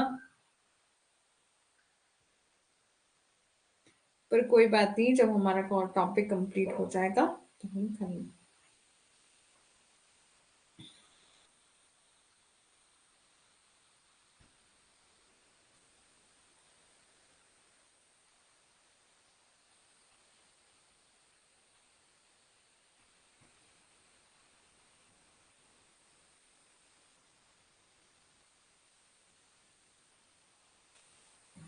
ठीक है, फिर आपका सेक्शुअल ऑफेंसेस, सबसे पहले रेप। ठीक है, section 375 of Indian penal code में बताया गया है कि sexual intercourse must occur under one of the 6 clause, कि जब भी कोई पर्सन, व्हेन अ मैन है sexual intercourse with a woman.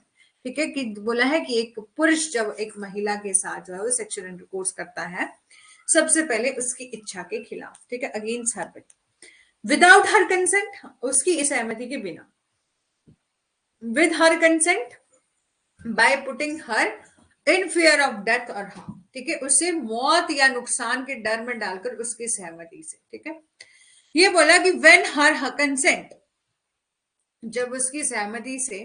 ठीक है, उसकी सहमति से जब एक आदमी जानता है कि वो उसका पति नहीं है और उसकी सहमति दी जाती है, क्योंकि उसका मानना ये है कि वह एक और आदमी है जिससे वह कानूनी रूप से विवाहित है। ठीक है, ये बोला है, सबसे पहले बोला कि जब भी एक मैन जो है वो सेक्सुअल इंटरकोर्स करता है विद वुमेन के साथ, सबसे पहले अगेंस्ट हर विल, कि उसकी इच्छा के खिलाफ, विदाउट हर कंसेंट, उसकी कंसेंट के खिलाफ। ठीक है, with her consent by putting in a fair, कि आप जो है वो उसकी कंसेंट ले रहे हैं किस तरह से, कि आप जो है वो उसको डर पैदा कर रहे हैं कि यदि तूने मेरे साथ ऐसा नहीं किया तो मैं तेरे को मार डालूंगा या मैं किसी और को मार डालूंगा, है ना, किसी और की, जैसे कहते हैं ना कि आपने देखा होगा कि यदि तुम मेरे साथ ये नहीं करोगी तो फिर मैं तुम्हारे हस्बैंड की जो है वो डेथ कॉज कर दूंगा या कोई और।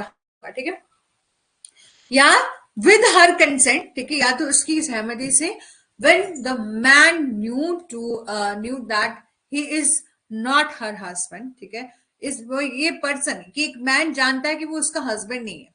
ठीक है, लेकिन महिला ने अपनी कंसेंट इसलिए दी है कि वो उसका हस्बैंड है, वो लॉफुल तरीके से उसके साथ मैरिड हुई, ठीक है, उसके साथ शादी करी है, ठीक है।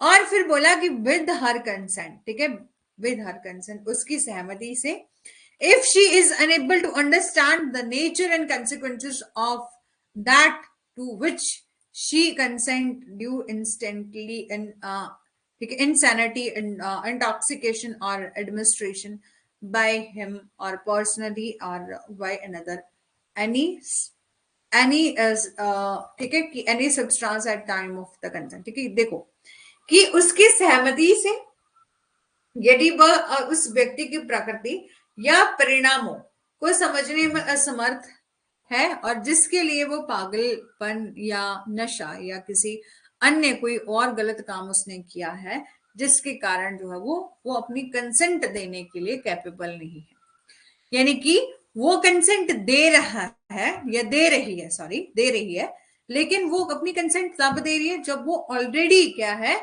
इंसैनिटी है, यानी कि उसको पागलपन का, यानी कि वो पागल है या उसने इंटॉक्सिकेशन करा है, कोई नशा दिया किया है। तो नशे में इंसान को पता नहीं होता कि मैं क्या कर रहा हूँ क्या नहीं कर रहा हूँ, तो वो अपनी कंसेंट दे रही है पर इस कंडीशन में है। फिर है आपका with or without the consent of women under the age of 14, ठीक है, कि 14 वर्ष से कम उम्र की महिला की सहमति के साथ उसके या उसके बिना उसके साथ कुछ ऐसी एक्टिविटी की जाती है, ठीक है। एक केस था, अपेक्स कोर्ट ने डिक्लेयर किया था क्लियरली तरीके से, तुलसी दास, ठीक है, कनोलकर वर्सेस स्टेट ऑफ गोवा, ठीक है, 2003 का केस है। इस केस में क्या हुआ था, कंसेंट ग्रांट करी गई थी by mentally challenge girl can not call the consent for the sexual intercourse since she is incapable of understanding the ramification of her removal, कि ये बोला है कि यहाँ पर इस केस में जो है वो 2003 में जो है वो ये घोषणा की थी कि मानसिक रूप से विकलांग लड़की द्वारा दी गई सहमति को यौन संभोग के लिए जो है वो सहमति नहीं कहा जा सकता, कि आप जो है वो कंसेंट ले रहे हो ऐसी लड़की से जो कि मेंटली वो चैलेंज गर्ल है, यानी कि वो मानसिक रूप से विकलांग है, तो उसकी आप कंसेंट ले रहे हो, ठीक है, तो उसको सहमति नहीं कहा जा सकता, उसको कंसेंट नहीं कहा जा सकता, क्योंकि वो अपनी मजबूरी के प्रभाव को समझने में जो है वो असमर्थ है, ठीक है।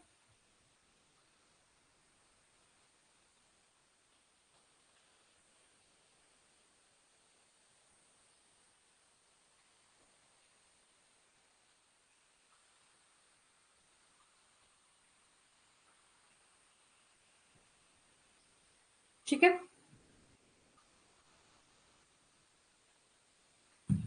अब है आपका गैंग रेप, सेक्शन 376D में जो है वो गैंग रेप दिया गया है of Indian penal code, stated that when a woman is raped by one or more people, ठीक है, जब एक महिला का रेप किया जाता है एक से ज्यादा लोगों के साथ, उसे ग्रुप और who are the part of group और acting in concrete of common call, ठीक है, कि ये कहा गया कि जो एक समूह का हिस्सा है और एक सामान्य लक्ष्य से के लिए मिलकर जो है वो काम करते हैं, और उनमें से जो है वो क्या किया जाता है, एक व्यक्ति को, मतलब ऐसा देखो कि जब रेप किया जाता है एक से ज्यादा लोगों के द्वारा, ठीक है, जिनका कॉमन गोल क्या है, जिनका कॉमन गोल है कि वो उस महिला का रेप करना चाहते हैं, तो हर एक पर्सन को, ईच ऑफ दोज पीपल को गिल्टी माना जाएगा रेप के लिए, और उनको सेंटेंस कितनी मिलेगी, मिनिमम 20 ईयर, मतलब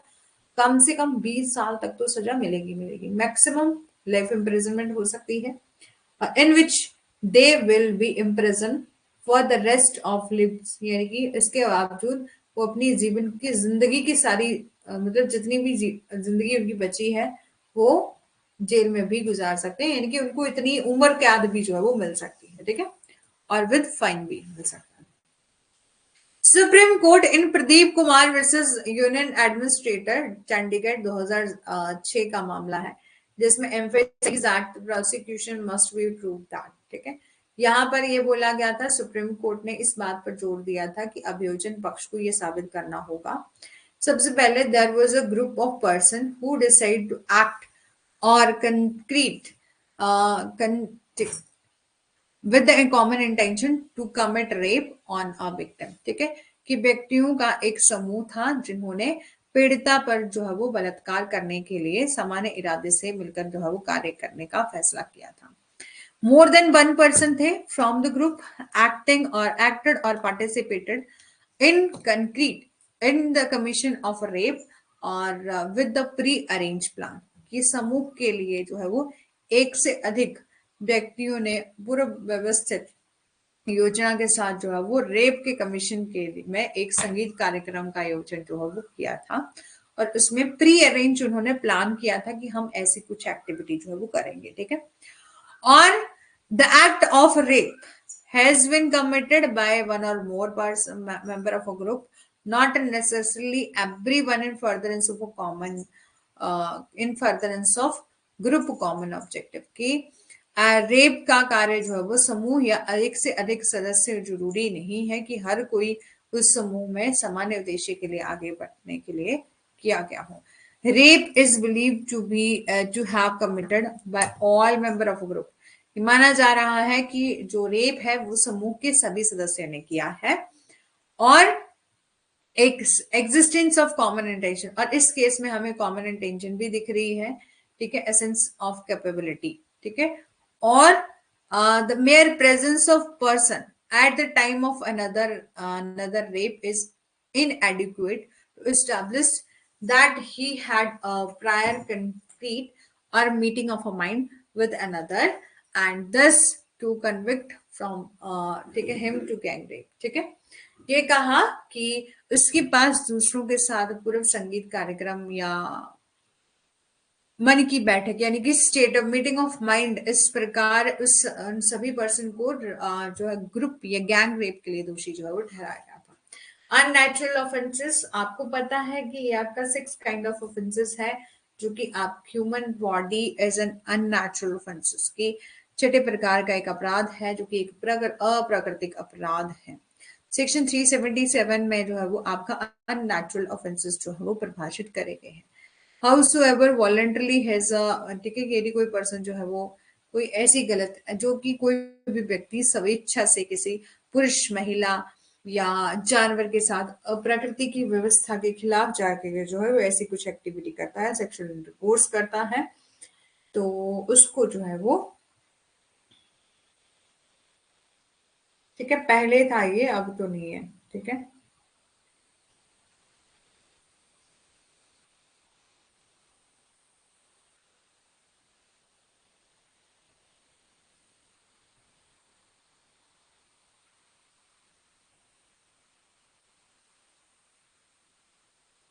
ठीक है, क्योंकि आपको पता है जो section 377 of Indian penal code है इसको डीक्रिमिनलाइज कर दिया है same sex relation between the consenting adults, ठीक है। और पहले ये था कि और हाउसएवर वॉलंटरली और has a carnal intercourse against the order of nature and with any man, woman or animal shall be punished with imprisonment of for life or 10 year or liable for fine, ठीक है। और ये section है deal करता है जैसे punishment for sodomy, वर्गरी और ब्रिस्टैलिटी, ठीक है, कि सोडोमी की और ब्रिस्टैलिटी के लिए जो है वो सजा से संबंधित है। एक पुरुष के द्वारा किसी पुरुष के साथ अप्राकृतिक व्यवस्था के खिलाफ जो है वो किया गया कोई इंटरकोर्स, ठीक है, या कि एक महिला को उसी तरह के एक महिला या पुरुष के साथ या जानवर के साथ इस तरह के यदि कोई ऐसे अननेचुरल ऑफेंसेस किए जाते हैं तो वो आपके सेक्शन 377 में जो है वो आते हैं। अब बात करते हैं constitution validity of section 377।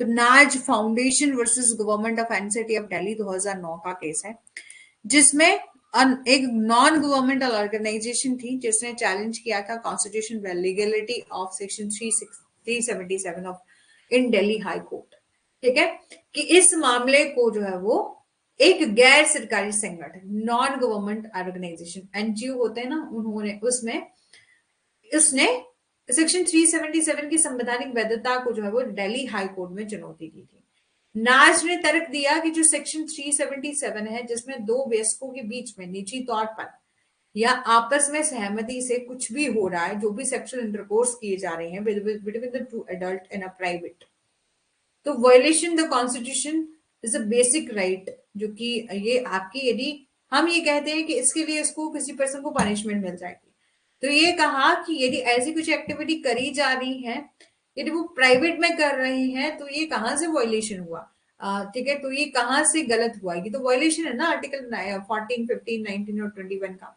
It was emphasized that section 377 in essence goes against the spirit of the right to equality before the law, which prohibit any classification based on the rational, the right to a personal liberty, which include the right to privacy, dignity, and individual autonomy, और ये कहा कि कानून के समक्ष समानता के अधिकार की भावना, जो कि तर्कहीन या तर्क के आधार पर है, पर किसी भी वर्गीकरण को प्रतिबंधित करती है, और व्यक्तिगत स्वतंत्रता के अधिकार, जिसमें गोपनीयता, गरिमा और व्यक्तिगत स्वायत्तता का अधिकार जो है वो शामिल है, के खिलाफ जो है वो जाता है, जो कि क्रमशः संविधान के अनुच्छेद 14, 21 के द्वारा गारंटीकृत है।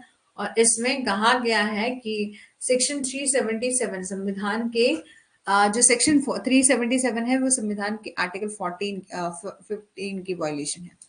और हाई कोर्ट ने एक्सेप्ट किया कि all the parties contentions after through examination of their argument and counter agreement in light of appropriate constitutional provision and aspiration, ठीक है, judicial pronouncements and jurist opinion from home to and abroad, ठीक है, कि Delhi high court ने उचित संवैधानिक प्रावधानों और आशंकाओं के आलोक में उनके, ठीक है, उनके तर्कों और प्रति तर्कों की गहन जांच के बाद जो है वो सभी पक्षों की दलीलों को स्वीकार कर लिया, और देश विदेश के से न्यायिक निर्णय और न्यायिक राय और सहमति में जो है समलैंगिकता के प्राधिकरण के पक्ष और विपक्ष में जो है वो नैतिक औचित्य और निजी तौर पर दो इच्छुक वयस्कों के बीच में यौन क्रिया से संबंधित विदेशी कानून में जो है किए गए सुधार सेक्शन 377 की आंशिक रूप से असंवैधानिक घोषित कर दिया,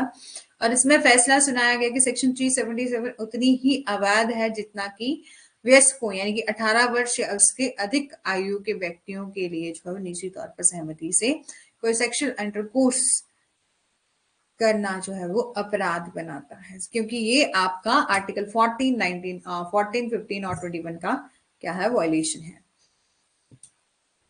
और after hearing equally compelling reason for and against the retention of section 377 of Indian Penal Code, the Supreme Court rejected the High Court Nas Foundation and upheld the constitutional validity of section 377 of Indian Penal Code in Suresh Kumar Kaushal versus Nas Foundation 2013। ठीक है, IPC section 377 को बनाए रखने के लिए पक्ष और विपक्ष के समान रूप में जो है वो बाध्यकारी कानूनों को सुनने के बाद सुप्रीम कोर्ट ने दिल्ली हाई कोर्ट की नाज फाउंडेशन डिक्टम की को खारिज कर दिया, और सुरेश कुमार कौशल एंड नाज फाउंडेशन 2013 में आईपीसी सेक्शन 377 की संवैधानिक वैधता को बरकरार रखा। 2018 में सुप्रीम कोर्ट ने लैंडमार्क रूलिंग दिया, लैंडमार्क जजमेंट दिया नवतेज सिंह जोहर वर्सेस यूनियन ऑफ इंडिया 2018। इसमें डीक्रिमिनलाइज कर दिया all consensual sex among the adults including the homosexual sex, and the court maintained the section 377 provision that make non-consensual action or sexual act on animal illegal। Section ये बोला 2018 में भारत के सर्वोच्च न्यायालय में नवतेज सिंह जोहर और अन्य के मामले में ऐतिहासिक फैसला सुनाया 2018 के मामले में समलैंगिक यौन, ये जो कि आपके सेम सेक्स, ठीक है, समलैंगिक यौन संबंधित वयस्कों के बीच में जो सहमति वाले सेक्सुअल ऑफेंसेस या सेक्सुअल कुछ एक्ट किए जाते हैं उनको अपराध की श्रेणी से बाहर रख दिया गया, और अदालत ने सेक्शन 377 के प्रोविजन को that make a non consensual action और सेक्सुअल एक्ट ऑन एनिमल और इलीगल, ठीक है, और अब है आपका क्रिमिनल लॉ अमेंडमेंट बिल 2019। ठीक है, समझ आ रहा है? ऊपर ऊपर से तो नहीं जा रहा है।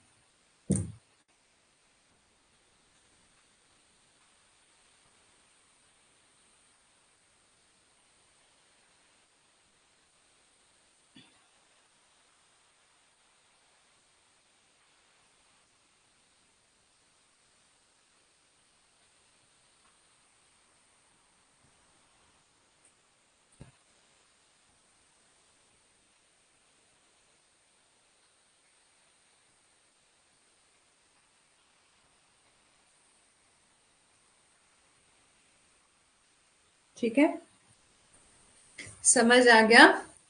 क्रिमिनल लॉ अमेंडमेंट बिल 2019 है। Reform to the legislation dealing, ठीक है, dealing with the sexual offences against a woman. ठीक है, ये कहा कि जो निर्भया मामला आया था, ठीक है, 2013 में, ठीक है, उसके बाद जो है वो 2013 में भी तो अमेंडमेंट करी गई थी। उसके बाद निर्भया मामले के परिणाम स्वरूप महिलाओं के खिलाफ, ठीक है, यौन अपराधों से निपटने वाले कानूनों में काफी ज्यादा सुधार किया गया था और महिलाओं को प्रोटेक्ट किया गया था। ठीक है, कि reform the legislation dealing with the sexual offence against a woman as the result of Nirbhaya case, और Nirbhaya case have made a substantial contribution to a woman's safety as a result of criminal amendment bill 2019। ठीक है, M क्या था इसका? Progress करना by advocating for a gender neutral component that punished all form of sexual assault. 2019 का उद्देश्य ये था कि जो यानी कि महिलाओं को प्रोटेक्ट करना और उनके खिलाफ ये सब ऑफेंसेस हो रहे हैं उनको कम करना। ठीक है, और the bill attempt to add the definition of modesty section 2 of IPC. जो सेक्शन 2 है ऑफ आईपीसी है, ठीक है, उसमें जो मोडेस्टी की परिभाषा है, ठीक है, ठीक है, मोडेस्टी की जो परिभाषा है, उस मतलब जो मोडेस्टी की डेफिनेशन है उसको भी ऐड करा गया। It seek to describe it as a personality feature pertaining to any man and woman, transgender person, generally held belief in the morality, decency and integrity of speech and behavior। कि ये बोला कि इस bill में जो है वो सबसे पहले मोडेस्टी वर्ड है, मोडेस्टी की डेफिनेशन है, उसको सेक्शन 2 में जो है वो ऐड किया गया। और इसे किसी भी पुरुष या महिला या ट्रांसजेंडर व्यक्ति की नैतिकता, शीलता और भाषण या व्यवहार की अखंडता और मैं आमतौर पर विश्वास से संबंधित व्यक्तिगत विशेषता के रूप में जो है वो वर्णित करना चाहता है। ठीक है, सेक्शन 354 में जो section 354 add A B C D ये सब जो कुछ ऐड करा गया आईपीसी में, एंड और are purpose to be modified. ठीक है, इसको संशोधित करने का फैसला जो है वो किया गया। Outraging women modesty, sexual harassment, intent to disrobe और वॉयरिज्म एंड स्टॉकिंग, इन सभी को जो है वो प्रोहिबिट किया गया, जो कि हमने सेक्शन 354 के प्रोविजन में डिस्कस कर लिया था, एबीसीडी के प्रोविजन में जो डिटेल से डिस्कस कर लिया था कि outraging of women is women's modesty, sexual harassment, intention to disrobe, voyeurism 354 C, stalking 354 D, इन सभी को जो है वो प्रोहिबिट किया गया।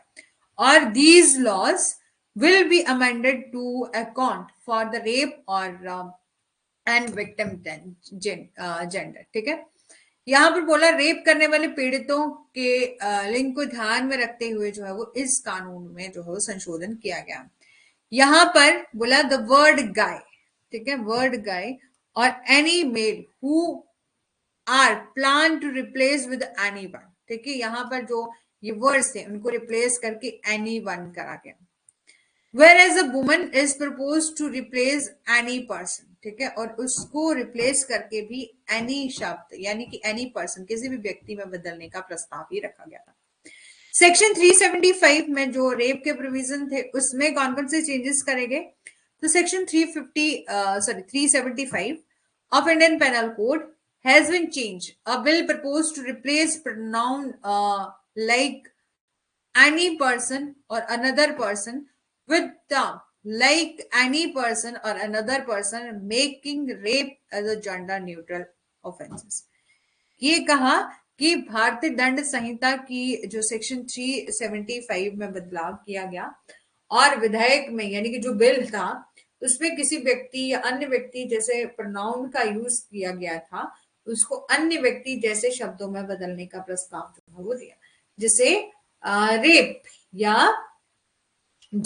ऑफेंसेस बन जाएगा। ठीक है, इन सब में जो है चेंज करा गया। ठीक है, अब जब हम डिटेल में नए क्रिमिनल लॉ को पढ़ेंगे ना, उसमें पता चलेगा कि अच्छे से कितने कितने चेंजेस करेंगे। वैसे तो देखा है कि उतने ही ज्यादा कुछ चेंज नहीं करा गया है, वही के सेक्शन बने हैं, बाकी सेक्शन नंबर में चेंज हुआ है, बाकी ज्यादा कुछ चेंज हुआ है।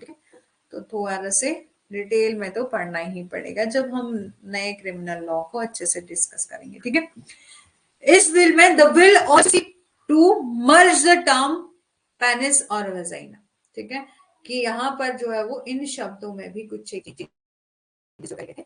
और with the term of genital और which is defined in explanation 1। ठीक है, कि इन सबको आप जो वो पढ़ लीजिए। इस बिल में जो है वो प्रपोज किया गया था नोवल सेक्शन 375A जो कि डिफाइन करता है sexual assault as intention touching of genitals. ठीक है, इसको पढ़ लीजिएगा अच्छे से। ठीक है, इन सब में चेंजेस करे गए थे। और जो रेप की पनिशमेंट के प्रोविजन थे सेक्शन 376 उसमें A, B, C, D ये सब जो है वो ऐड करा गया था। ठीक है, beside particular subsection dealing with the rape of women and children in the custody. इस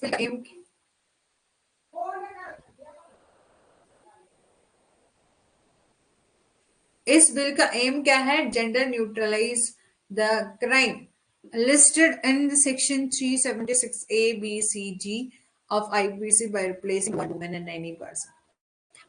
पनिशमेंट क्या दी गई है? Offences, punishment for offences against the human body. कौन कौन सी पनिशमेंट है?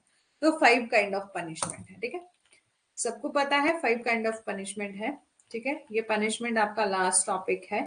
फिर कल से हम ऑफेंसेस अगेंस्ट प्रॉपर्टी जो है वो डिस्कस करेंगे। ठीक है, इस तरह से चैप्टर वाइज कंप्लीट कर लेना है, जिसमें हम प्रॉपर्टी से रिलेटेड जितने भी ऑफेंसेस होते हैं वो डिस्कस करेंगे। ठीक है, punishment for offences against human body section 53 of IPC में प्रेस्क्राइब करे गए 5 काइंड ऑफ पनिशमेंट। सबसे पहले डेथ पेनल्टी, दूसरा लाइफ इम्प्रिजनमेंट, तीसरा इम्प्रिजनमेंट। ठीक है, रिगॉर्डस और सिंपल, फॉरफीचर ऑफ प्रॉपर्टी। आवाज आ रही है आपको? फॉरफीचर ऑफ,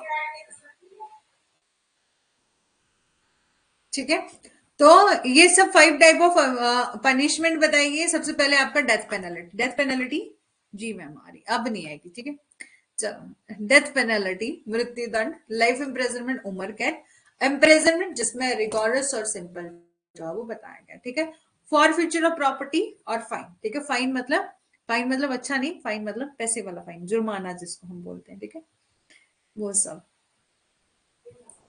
ठीक है, chapter number 3 of Indian penal code 1860 titled punishment deal with the various type of offenses rigorous ranging under section 3 ranging section 53 to 75। ठीक है, कि भारतीय दंड संहिता 1860 का अध्याय 3 जिसका शीर्ष जो है वो सजा है, और इस धारा सेक्शन 53 से लेकर 75 तक विभिन्न प्रकार की सजा से संबंधित है।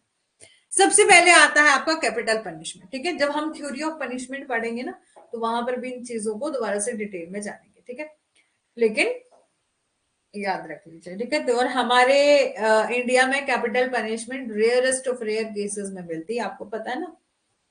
तो the taking away of the offender life as a penalty for an offences is known as a capital punishment, कि इसी अपराध के लिए दंड के रूप में जो है वो अपराधी के जीवन को छीनना मृत्यु दंड के रूप में जो है वो माना जाता है। It is only given in the rarest of rare cases, ये जो है वो रेयरेस्ट ऑफ रेयर केसेस में जो है वो दिया जाता है। It may be impose as penalty for the following offences, इसको जो है वो इम्पोज किया जाता है, यानी कि अपराधों के लिए दंड के रूप में जो है वो लगाया जा सकता है। सबसे पहले waging war against the government of India, section 121, ठीक है, कि वेजिंग वॉर, ठीक है, कि भारत सरकार के खिलाफ जो है वो युद्ध छेड़ना, waging war against the government of India, section 121, ठीक है। यहाँ पर ये ऑफेंसेस होंगे तो आपको डायरेक्ट क्या मिल जाएगी, यानी कि किसी पर्सन को डायरेक्ट क्या मिल जाएगी, कैपिटल पनिशमेंट जो है वो मिल जाएगी।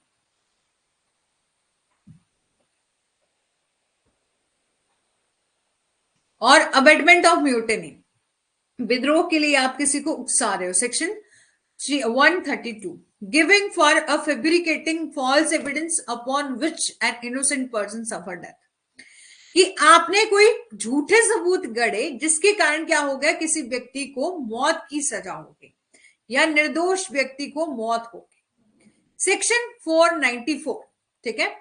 अब murder, section 302, murder bye life convict, ठीक है, आजीवन कारावास की सजा काट रहे कैदियों के द्वारा हत्या, ठीक है, section 303, abetment of suicide of a minor और इंसेन पर्सन और इंटॉक्सिकेटेड पर्सन, सेक्शन 305, ठीक है।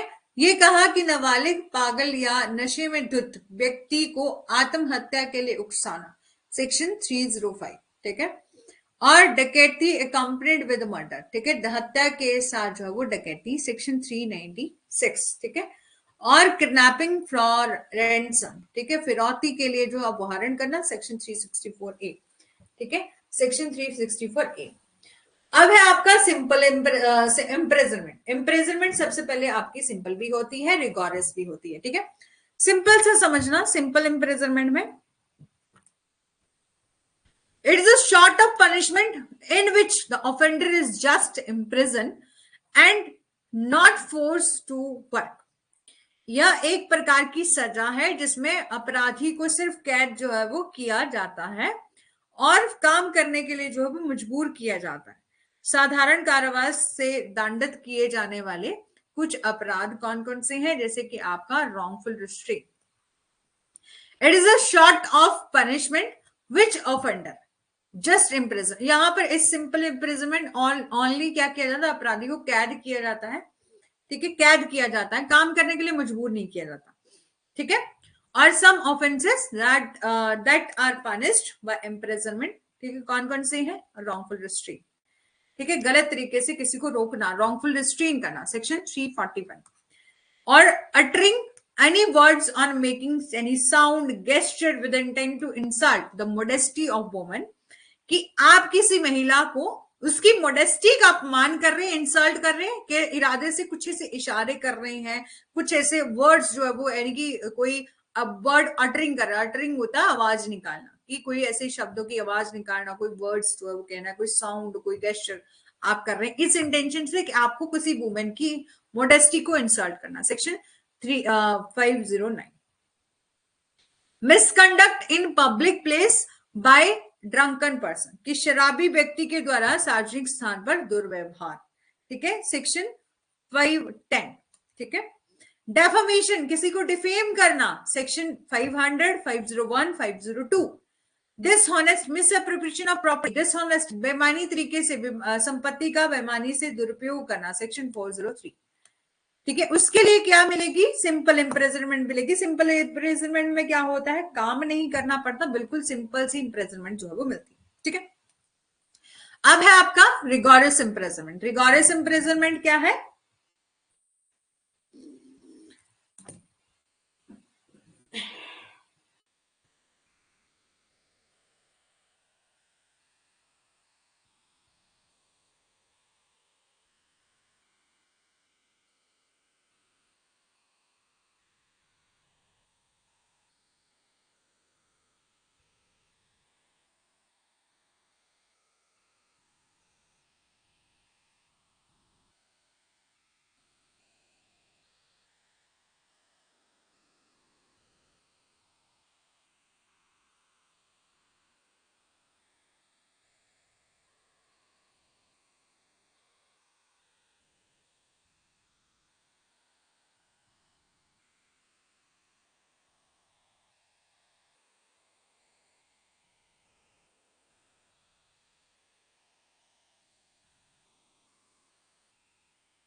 ठीक है। तो रिगोरस इम्प्रिजनमेंट में, सिंपल इम्प्रिजनमेंट में हमने देखा कि कोई आपको पनिशमेंट यानी कि काम नहीं करना पड़ता, सिंपल आपको सजा काटनी पड़ती किसी पर्सन को, ठीक है, जिसको भी सजा होती है। लेकिन रिगोरस इम्प्रिजनमेंट में क्या होता है, एक ऐसी टाइप ऑफ इम्प्रिजनमेंट होती है जिसमें फोर्स किया जाता है कि आप जो है वो मैनुअल लेबर का काम करो, परफॉर्म करो कुछ मैनुअल लेबर का काम, ठीक है, सच एज ग्राइंडिंग ग्रेन और डिगिंग और कल्चर कटिंग वुड, ठीक है, कि इस प्रकार अपराधी को अन्य चीजों के अलावा अनाज पीसने, खुदाई करने, लकड़ी काटने जैसे कि शारीरिक श्रम करने के लिए जो है वो मजबूर किया जाता है, ठीक है। In case of state of Gujarat versus state of high court of Gujarat 1998 का मामला है, ठीक है, 1998 का मामला है। The imposition of hard labor on intimates undergoing rigorous imprisonment was found to be constitutional. It can be awarded in the following offenses. ये कहा कि गुजरात राज्य जो है वो versus state of Gujarat versus high court of Gujarat 1998 का मामला है। इसमें यह कहा गया था कि कठोर कारावास से गुजर रहे कैदियों पर जो है वो कठोर श्रम लगाना संवैधानिक पाया गया था, ठीक है। और कौन कौन से ऑफेंसेस हैं जिसके लिए रिगोरस इम्प्रिजनमेंट मिलती है, तो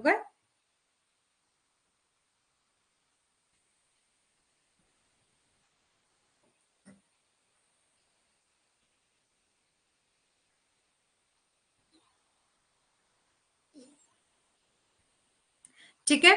तो सबसे पहले kidnapping in order to murder, ठीक है, कि kidnapping in order to murder section 364 की हत्या के लिए अपहरण यदि आप कर रहे हो, रोबरी कर रहे हो, डकैती कर रहे हो, और डकैती 395, ठीक है, और house breaking in order to commit an offence punishable with death, ठीक है, सेक्शन 449 कि मौत के साथ जो है वो दंडनीय अपराध करने के लिए गृह वेतन की हाउस ब्रेकिंग कर रहे हो in order to commit offence punishable with death, ठीक है।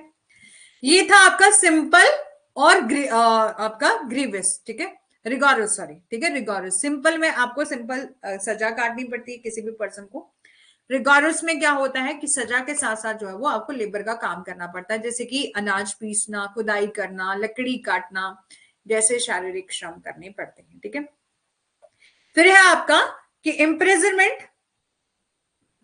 ठीक है, imprisonment for life. Imprisonment for life imply करता है that offender will imprison for the rest of his और हर नेचुरल लाइफ, ठीक है। आजीवन कारावास का अर्थ है कि अपराधी को उसके प्राकृतिक जीवन के बाकी हिस्सों के लिए जो है वो कैद किया जाएगा, आजीवन कारावास की, आपको सारी उम्र जो है वो जेल में रहना पड़ेगा। सेक्शन 57 में जब हम बात करते हैं, ठीक है, 57 में जब हम सेंटेंस ऑफ लाइफ इम्प्रिजनमेंट को काउंट करते हैं तो ओनली फॉर कैलकुलेटिंग पर्पस हम देते हैं कि 20 साल की, 20 साल की सजा के बराबर है। हालांकि जो सजा जो आपका आजीवन कारावास है वो आपका होल लाइफ होता है, जितनी भी आपकी लाइफ बच गई आपको जेल में काटनी पड़ेगी। लेकिन सेक्शन 57 के तहत जब हम सेक्शन 57 में काउंट करते हैं, कैलकुलेट करते हैं, calculating for the purpose of calculating correction of the period of punishment, life imprisonment is equivalent to 20 years of imprisonment. Otherwise the sentence of life imprisonment is unlimited duration, ठीक है, और अन्यथा जीवन आजीवन कारावास की सजा जो है वो असीमित अवधि की है, ठीक है। अब है आपका forfeiture of property. Forfeiture of property, ठीक है, संपत्ति जो है वो जब्त करना, confiscation of property as a punishment has a long standing past, ठीक है, यहाँ पर बोला कि सजा के तौर पर जो है वो संपत्ति जब्त करने का पुराना अतीत रहा है। सेक्शन 53 ऑफ आईपीसी में जो है वो फिफ्थली जो आपका मेथड बताया गया, पनिशमेंट बताई गई थी फॉरफीचर ऑफ प्रॉपर्टी, जिसको रिपील कर दिया गया और डिलीट कर दिया गया सेक्शन 61 एंड 62 को इस कोड से। और absolute seize of offender property no longer a method of punishment, ठीक है, कि और ये कहा गया अपराधी की संपत्ति की पूर्ण जब्ती अब सजा का तरीका नहीं है। और दूसरी और भारतीय दंड संहिता में 3 अपराध हैं और जिसके लिए अपराधी अपनी जीवित संपत्ति जो है वो जब्त करने के लिए उत्तरदायी है, ठीक है। इसको रिपील कर दिया गया था हमारे कोड से, ठीक है, इंडियन पेनल कोड से। इस प्रकार है, डीप प्रिडिक्शन, ठीक है, डीप प्रिडिक्शन, ठीक है, against the territory of power in alliance और at the pace at the peace with the government of India are punishable by confiscation of property used or intended to be used in committing or obtaining by such deep prediction section 126, ठीक है। ये कहा कि भारत सरकार के साझा गठबंधन या शांति में सत्ता के क्षेत्र के खिलाफ अत्याचार ऐसे अपराधों को करने या प्राप्त करने के उपयोग की जाने वाली संपत्ति को जब्त करने के से दंडनीय है। सेक्शन 126 में युद्ध का विनाश या विनाश के दौरान ली गई संपत्ति या संपत्ति को जब्त करके जो है वो दंडनीय है, ठीक है। Forfeiture of property is punishable by forfeiture of property, section 127। A public officials who illegally purchase or bid on a property in his or her own name, ठीक है, कि एक सार्वजनिक अधिकारी जो कि अवैध रूप से क्या करता है, अपने नाम या किसी अन्य के नाम पर जो है वो संपत्ति खरीदता है या बोली लगाता है या उससे संपत्ति जब्त करके दंडित करता है, तो सॉरी उस या तो वो सार्वजनिक कोई अधिकारी अवैध रूप से गलत तरीके से क्या करता है, ठीक है, गलत तरीके से क्या करता है, किसी अन्य व्यक्ति की संपत्ति को खरीद लेता है या बोली लगाता है, उस संपत्ति को जो है वो क्या किया जाता है, फोरफीचर किया जा सकता है, ठीक है, इन सभी केसेस में। और आपका लास्ट है आपका फाइन। तो ऑलमोस्ट एवरी प्रोविजन में जो है वो आपका imposition of punishment contain fine as a punishment, ठीक है। तो हर एक प्रोविजन में ऑलमोस्ट जो आईपीसी के जितने भी प्रोविजन है उसमें फाइन तो साथ में दिया ही होता है कि आपको 3 साल की सजा मिलेगी प्लस आपको फाइन भी भरना पड़ सकता है, बोथ भी हो सकता है, सिंगल भी हो सकता है। वेर यदि हम बात करें यहाँ पर राशि को स्पेसिफाई कहीं कहीं नहीं भी किया होता, विच में एक्सटेंड, however सेक्शन 63 में ये कहा गया है कि amount of fine which offender is accountable as a limitless but not excessive, ठीक है। सेक्शन 63 में ये कहा गया कि जुर्माने की जो राशि है वो कैसी होनी चाहिए कि ऐसा नहीं है, लिमिटलेस नहीं होनी चाहिए कि इतना कम फाइन लगाओ, नहीं, आप जो है वो लगा सकते हैं लेकिन बहुत एक्सेसिव भी नहीं होनी चाहिए, ठीक है। तो section 63 state that amount of fine to which the offender is accountable is limitless but not excessive, कि जुर्माने की राशि जिसके लिए अपराधी जवाबदेह है वो असीम है लेकिन अत्यधिक नहीं है। अब है आपका सोमन वर्सेस, बस करो, हो गया, ठीक है, 1-2 मिनट रुको, बस खत्म हो रहा है।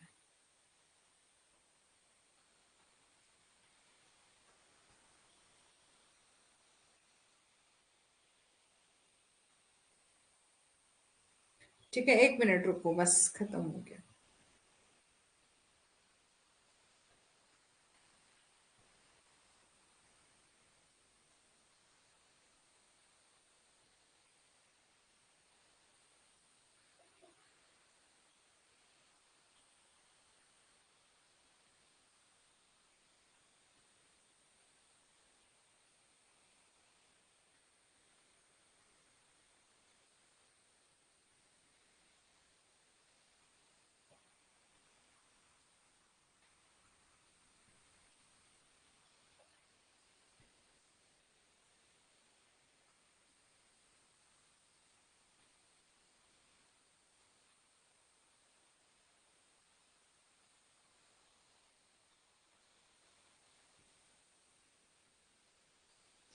ठीक है, तो यहां पर एक केस था Sonam versus state of Kerala, 2012 का केस है जिसमें सुप्रीम कोर्ट ने नंबर ऑफ क्राइटेरिया बताया था, it is consider while exercising sentence, ठीक है, सेंटेंस डिस्क्रिशन, ठीक है, 1 मिनट, ठीक है, including the proportionality, deterrence or rehabilitation, the court said that a mitigation or aggravating element should be considered as a part of a proportionality analysis.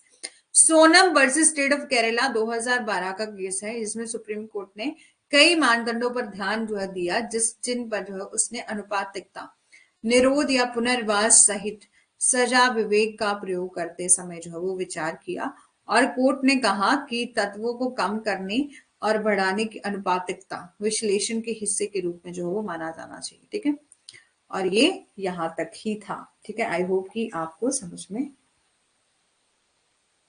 अच्छा, कुछ समझ नहीं आ रहा है अब तो बड़ा काम खराब है तो। चलो चलो, ठीक है, okay, thank you so much. अब आप लोग जा सकते हो, सेशन यहीं तक है। सुखराम जी, रेखा जी, कौन है क्लास में? सब चले गए? चलो, आपको समझ आया सुखराम जी? ठीक है, फाइन के केस में बिल्कुल सिंपल था, मतलब फाइन एक लास्ट टाइप ऑफ पनिशमेंट है। ठीक है, फाइन मतलब सेक्शन 63 में ये कहा गया है कि आप फाइन लगा सकते हो जो कि आपका अकाउंटेबल हो सकता है, लिमिटलेस, कि आप जितना मर्जी फाइन लगा सकते हो लेकिन एक्सेसिव नहीं लगा सकते। ठीक है, तो यहाँ पर इस एक मामला था जिसमें सुप्रीम कोर्ट ने कई मानदंडों पर जो है वो ध्यान दिया था, जिस पर जो है वो अनुपातिकता, यानी कि आप प्रोपोर्शनैलिटी के बेस पर जो है वो फाइन लगाओगे। फाइन लगाते समय आप ये देखोगे कि कितना लेवल, मतलब कितना टाइप ऑफ ऑफेंस उसने किया है, कैसा ऑफेंस किया है। ऐसा नहीं है कि उसने 10 रुपए की चोरी करी और आप 1000 रुपए उसको फाइन ही लगा रहे हो, या 100-200 रुपए की चोरी की है उसने और आप 1000 रुपए जो है उसको फाइन ही लगा रहे हो। ठीक है, तो इतना एक्सेसिव में जो है वो नहीं होना चाहिए। ठीक है, ये इस केस में बोला था। ठीक है, thank you so much ma'am, thank you जी आपको भी। ठीक है, और बाकी थैंक यू सो मच। ठीक है।